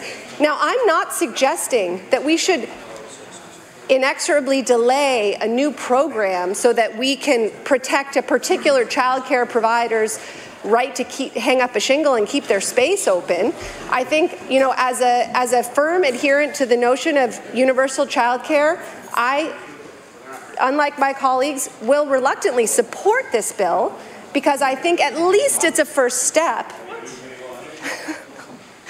I'm sorry to disappoint my colleague over here. However, I'll say that we have grave concerns about the impact on the childcare landscape. It's not just the number of spaces that are available, Mr. Speaker, but it's the ability for those few remaining spaces to stay open. That's about poaching staff. We don't have enough ECEs in the province. That's about children. Because of the shroud of secrecy around which this program was launched, many of these childcare providers were given less than a month's notice before whole cohorts of children were pulled from their program. With more notice, Mr. Speaker, they could have adapted their programming model. They could have provided wraparound care. They could have added more spots for infants, which I think is something that's very important. They weren't given the time, Mr. Speaker. Notwithstanding all of that, they are waiting, the early childhood educators in this province and the daycare operators are waiting for a new funding model. They have been waiting, they have been promised. Right now, as I've said on the floor of this House before, they have a wage floor and they have a fee ceiling. They have a specific amount of money that they are able to use to operate, and in many cases around this province, those facilities are operating at a deficit, and it's a deficit that has been imposed by this government because they have not introduced a new funding formula. So I would hope, Mr. Speaker, that this government would take the opportunity at the very earliest convenience to address the number of outstanding issues with the remainder of the early childhood education system. I read over this bill again about 10 minutes ago, Mr. Speaker, in anticipation of this conversation, and something really popped out at me. I'm not sure if this has come to the attention of the members of this House, but as we all know, there's an administrative review going on of the entire education system. And one of the rumblings we've been hearing, given this government's appetite for amalgamation, is that the results of this review may in fact be an amalgamation of the school boards. So I reread with interest the parts of this bill that give a great deal of authority to the minister to enter into agreements to run pre-primary. And I wonder, Mr. Speaker, and I suspect he will, if the minister might speak to this when we close debate on this topic, because I find it strange, after we've heard so many times on the floor of this House about how the minister can't really answer certain questions because that's up to the school boards. It's up to the school boards to set wages. It's up to the school boards to do a number of details in rolling out this program, and yet, will there be school boards there to administer? It's kind of a brilliant strategy when you think about it, Mr. Speaker. Give all the dirty work to the school boards, then put them out of a job. Let's see, is that what's going to happen? Time will tell. Time will tell. Time will tell. In closing, Mr. Speaker, like the member from Dartmouth East, I would just like to say that I also don't come at this issue from an abstract position. This isn't an academic exercise for me. I have 3 of my own children. 1 is in a regulated daycare. 2 are in a public school in this province. I speak to teachers, early childhood educators, parents, and children every single day. This is my other job, as I like to say, when I go home from here. And for those of you without children in this House, I envy you that you have one job, as big as it might be. But the reality is that this very much impacts my daily life and those of a lot of people around me. And further, I have a nephew who lives with autism. And he is so often at the front of my mind in these conversations, partly because he's related to me, but partly because we all know that it's through proximity that we often become sensitized, or ought to become sensitized, to the issues that are most important to us. So, Mr. Speaker, I would close by saying that as a mother, as a person, as a member of the NDP, I support universal childcare. To that end, I very much hope that this is a first step, but as first steps go, it's pretty flawed. The honourable member for Pictou East. Thank you, Mr. Speaker. Pleasure to rise today and continue the discussion we started off talking about things that are sharp and sharp items and what they might be used for. I was thinking last night when the member from Halifax Chebucto referred to a colleague opposite his speech as being absent wisdom. In that instance, it struck me as something that's an expression that could be used quite frequently in this chamber. But in terms of sharp items and sharp, witty comebacks and things like that, everyone in this chamber is trying to do that. And there is something flattering about a clever, witty put-down. And Nova Scotians, they have a great sense of humor and they appreciate sharp wit. But it was not lost on me that even with a stable of highly paid lawyers, paid for by the taxpayers, this government, on this bill, could only accuse me of saying something and then attaching the clip to prove that I didn't say what they accused me of saying. And if this government can't even do a clever, sharp cut at somebody with any degree of competence, how can we expect them to pass legislation with that is competent? So I look forward to educating our government on how to do these issues with some style and grace. But it knows it's. But I do want to share something with the minister that I'm sure the minister probably doesn't know, and that is back in 2010. The Kids First Association completed a study involving 16 communities across Canada. And one community that took part in this study was the Pictou, Antigonish, Guysborough catchment area. In that catchment area, there's 14 schools within that, at that time, the Celtic family of the CCRSB. And it was also 9 schools within a straight regional school board.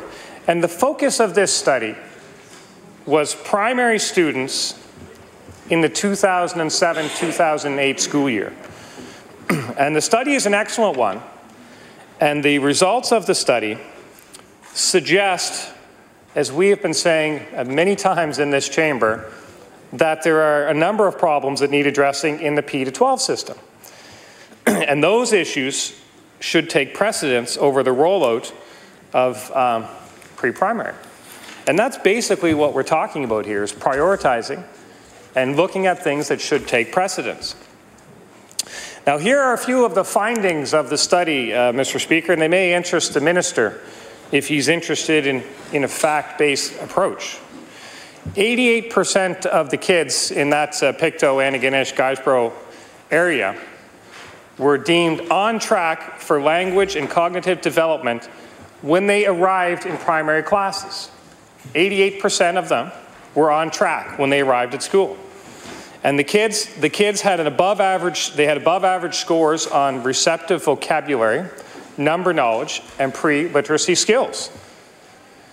It had the kids in this particular catchment area, the students in this area, there was fewer children with low scores on these three measures of receptive vocabulary, number knowledge, and pre-literacy skills. And that was those kids were above the average nationwide.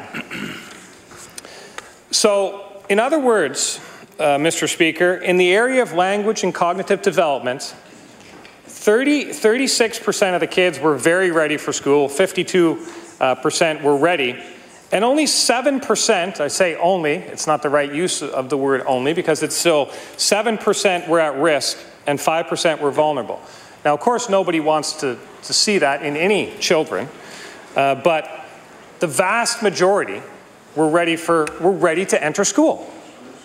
The vast majority were ready to enter school. And now, Why do I share this? Why do I share this, Mr. Speaker? Because once they're in the school system, the numbers showed that by grade 4, 2 in 10, a full 20%, required significant adaptations, required an IPP, required boosts to bring them closer to expected levels of academic performance. Mr. Speaker, the problems grow as the kids grow through the education system. The education system, we need to address the issues that are in the system so that when they're in school, they're getting the proper education that they deserve. You don't need to do it earlier. We need to fix what's there. And that's kind of the main thrust of the argument I've been trying to make to the government. And the government's not been receptive to that argument because they have their own political agenda that they're putting in front of the education of children. And that's what this is all about. It's the typical bait and switch referred to, or don't look here, look over there. Don't look at all the issues in the P to 12 system. Look over here at this pre-primary. And that is not good government, and it's not good for the education system.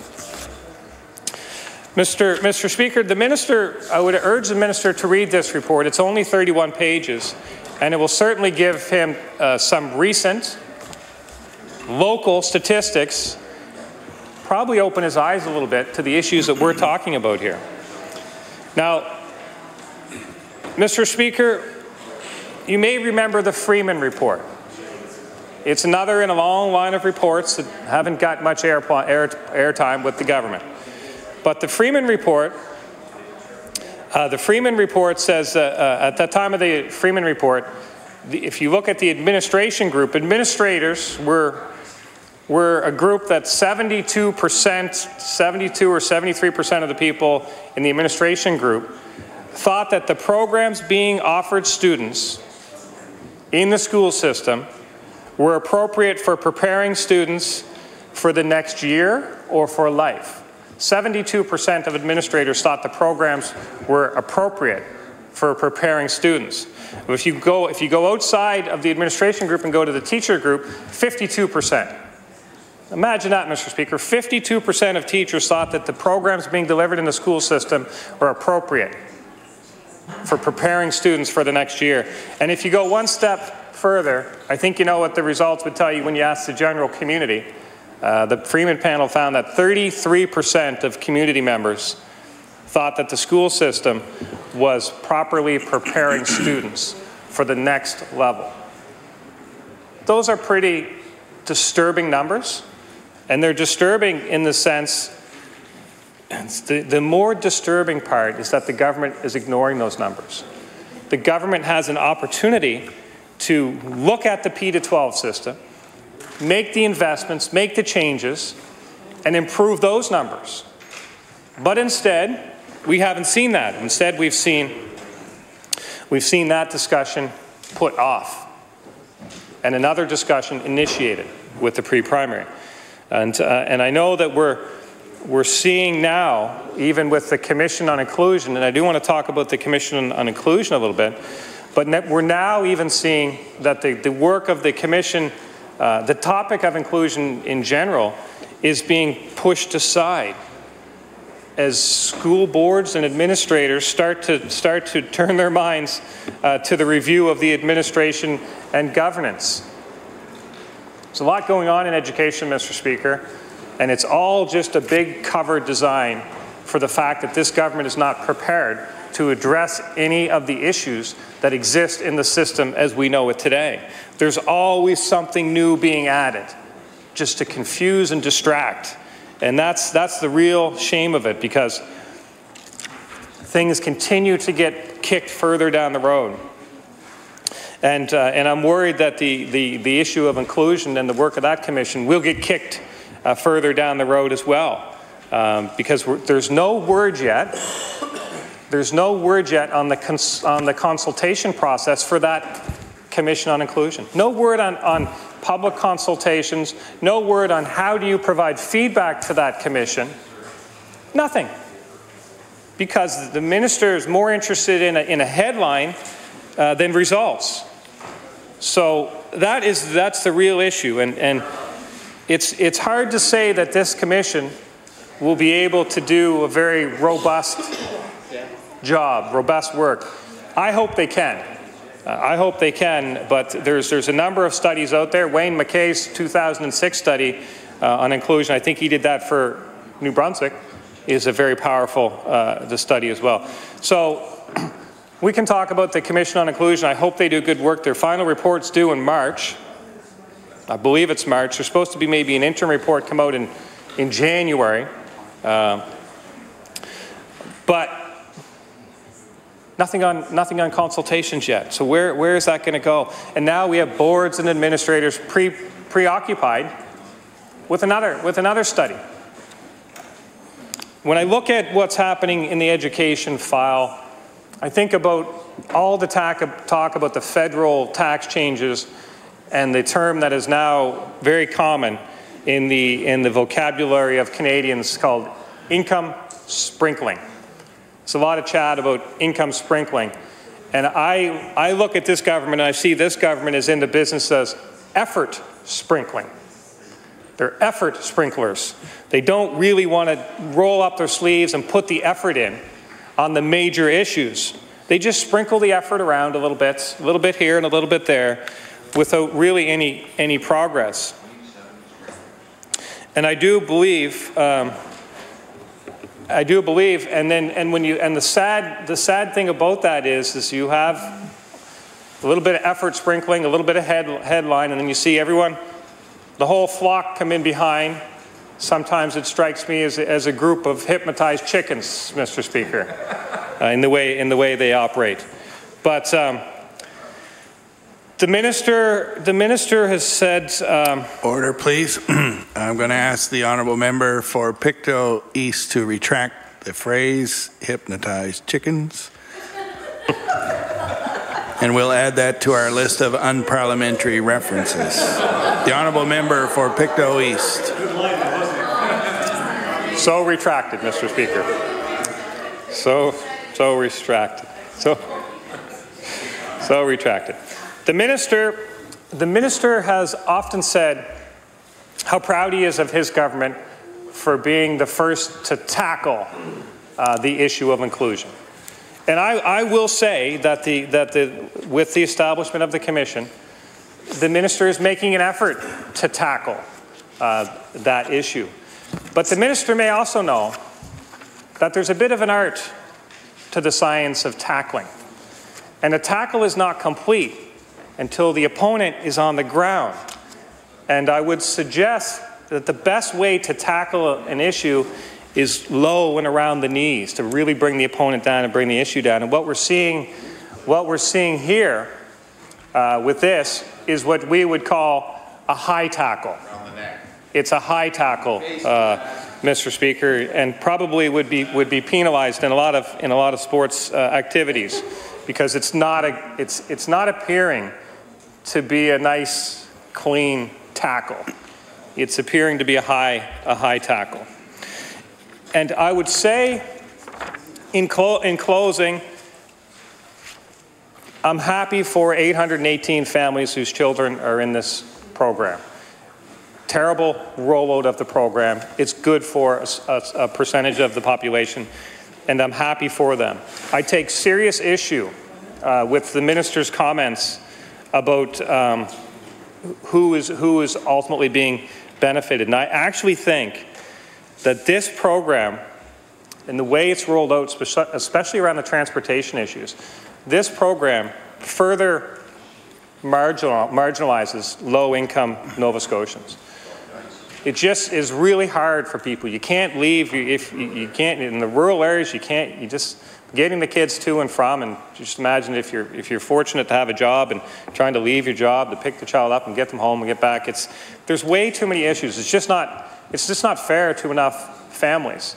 So I just wish that if this really was what this government determined as the real solution, the most urgent, pressing need in education, that they would have did it properly.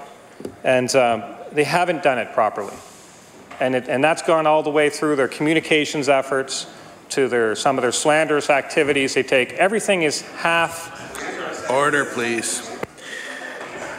Remind the honourable member for Pictou East, inferring the government is undertaking slanderous activities is indeed unparliamentary, and I will once again ask him to retract that statement. The honourable member for Pictou East. Yeah, I apologize, Mr. Speaker. I will retract that statement.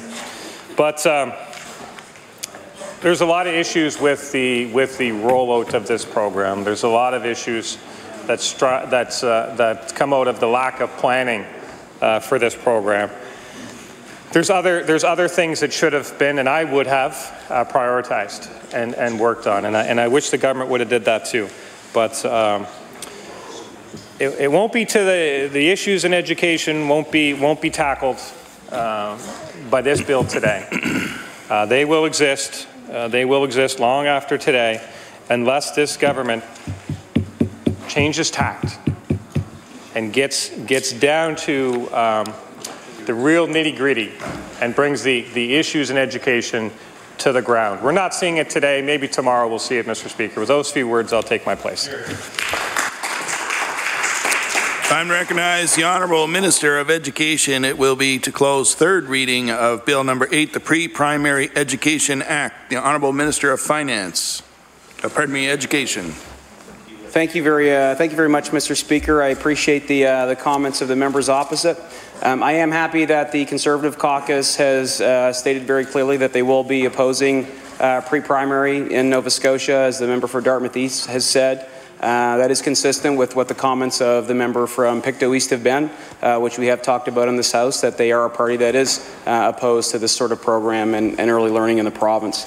I will note that I have listened to the arguments opposing this bill with interest, and I would suggest that they are not sufficient from a government perspective to change course in this regard, and I do want to address those arguments one by one. I believe there was 4 primary arguments that were made, Mr. Speaker, opposing this bill. Number one, an assertion made by both parties that there has somehow been a rushed, messy rollout of this program that has not been to the benefit of the children and families that are currently accessing that. They have suggested that we have not consulted or thought about pre-primary early learning in advance of this, when in fact that's not true, Mr. Speaker. I'll remind the House and all members that we've actually had a pilot running on early learning in this province for over 4 years now. We had an early learning, inclusive early learning classrooms in 8 locations in every board across this province, Mr. Speaker. That was the pilot. 4 years of running these programs, using a play-based curriculum, ensuring that they were inclusive places for children to play and learn.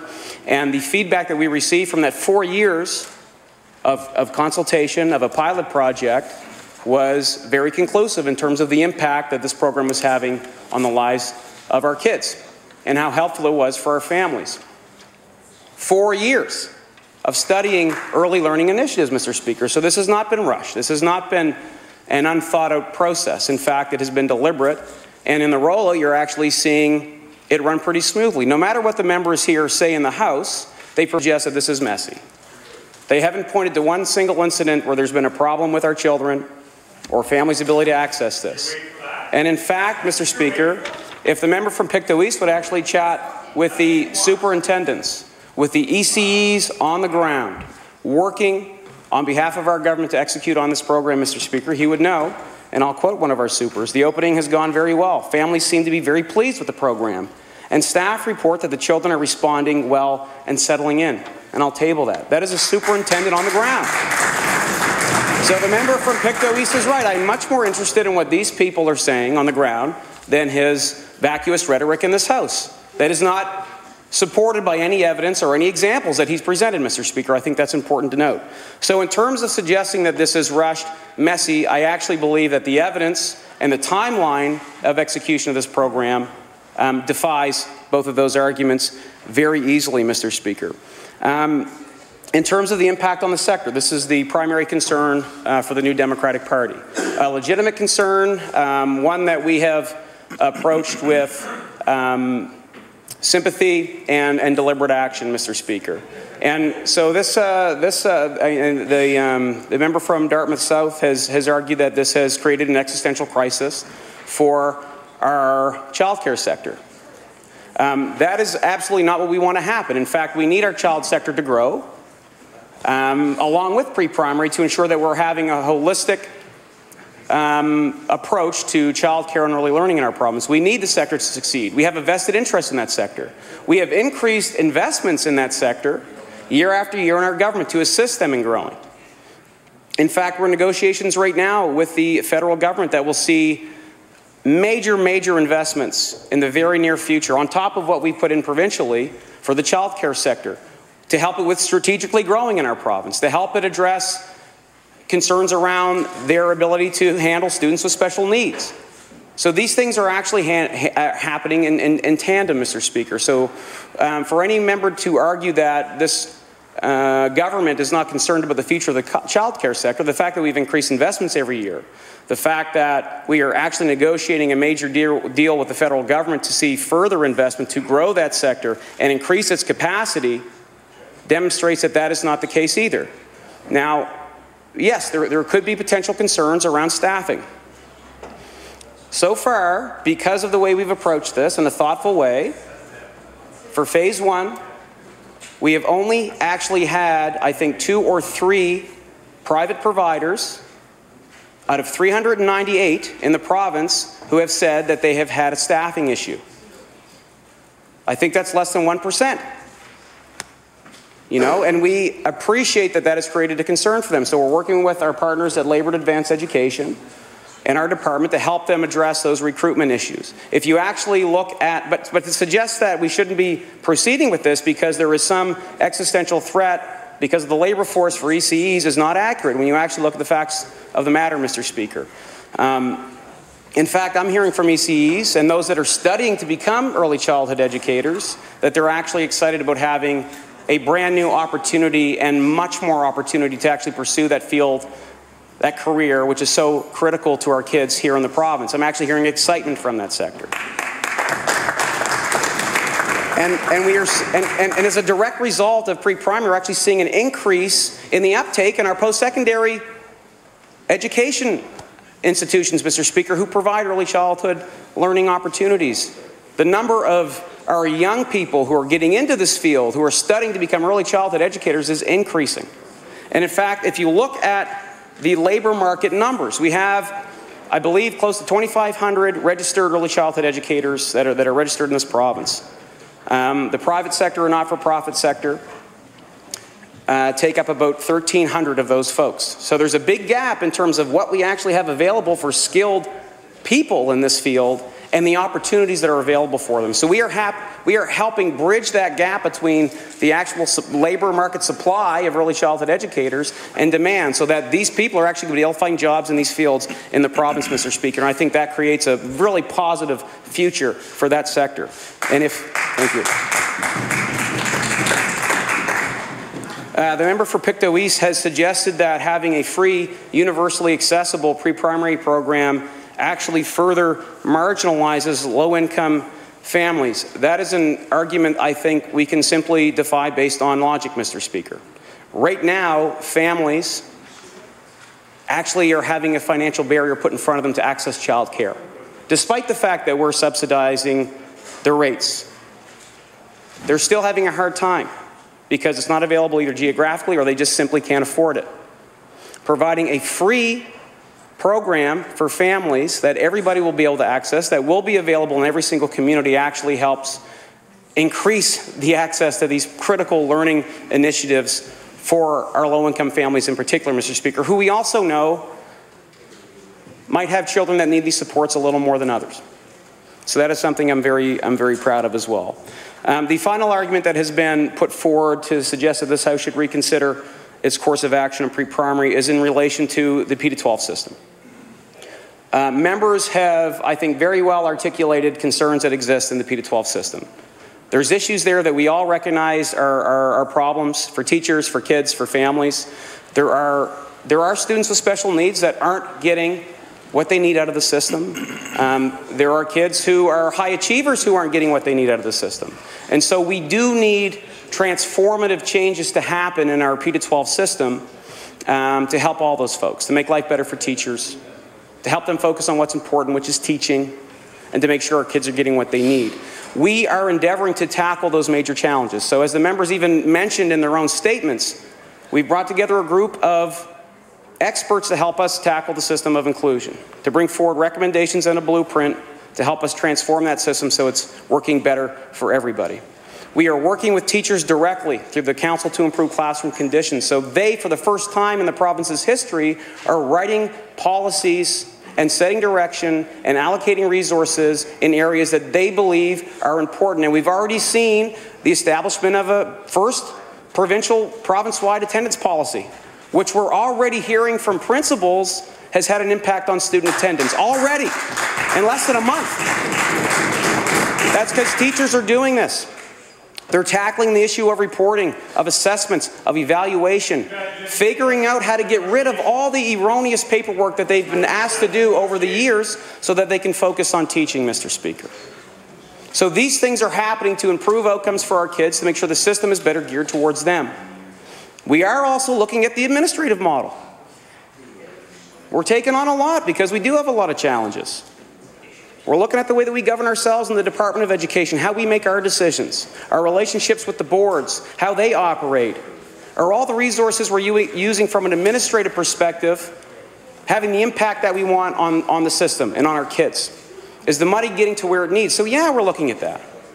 We're looking at all these things with one intent, to make sure our kids do better, so that our education system can better prepare them to lead successful lives. And early learning is an essential part of that. While the members argue that we should disregard early learning until we figure out the P-12 system,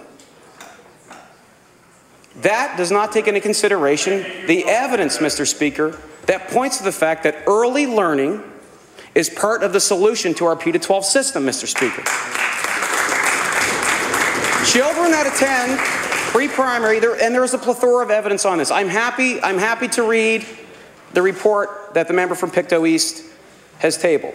I will take up that challenge, and I will look through that report, and I'm sure it'll be very informative, Mr. Speaker.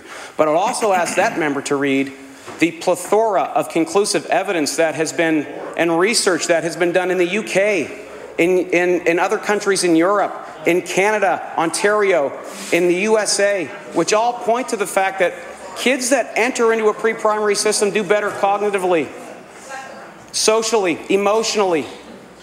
They have less behavioral problems. Challenges that we're hearing from teachers are creating issues in the classroom. This helps ensure that our kids get a better start, to have better outcomes there, Mr. Speaker. So we have to see early learning as part of the solution here. The fact that we're investing $50 million when this is at its full capacity will actually have dividends, Mr. Speaker, within the system and outside of the system. And I will read some of the findings there just to remind the House. Early childhood education children perform on average better than other children by age 15. That's from a study in the UK, which also concluded that in a universal early learning program, play-based environment guided by a well-defined curriculum and trained educators is a major game changer for their kids.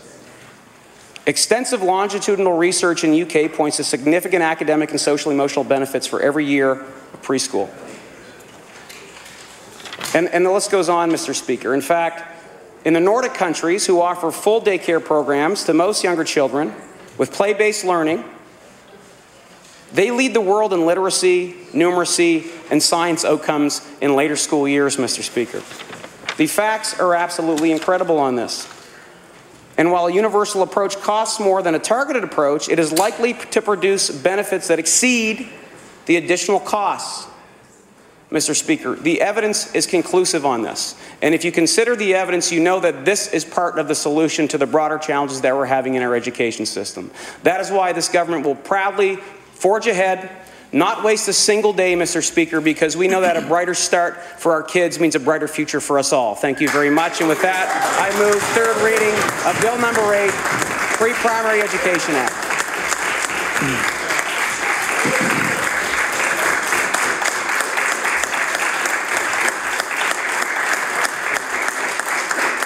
motion is for third reading of Bill number 8, the Pre-Primary Education Act. Would all those in favour of the motion please say aye. Aye. Contrary minded, nay. Nay. Motion is carried. Bill number 8, an act to amend Chapter 44 of the Acts of 2005, the Pre-Primary Education Act. Ordered that the bill do pass and the title be as read by the clerk. Ordered that the bill be engrossed. The Honourable Government House Leader. Thank you, Mr. Speaker. That concludes government business for today. The House will meet tomorrow, Friday, October 20th, between the hours of 9 a.m. and 1 p.m. Follow the daily routine and question period. We will move to public bills for third reading. Bills number 12, 17, 19, 29, and 33. And with time permitting, we will call the Committee of the Whole House on Bills to consider Bills 7, 15, and 16. Motion is for adjournment for the House to rise tomorrow, Friday, October 20th, between the hours of 9 a.m. and 1 p.m. Would all those in favour of the motion please say aye. Contrary minded, nay. The motion is carried. The House now stands adjourned until tomorrow, October 20th at 9 a.m.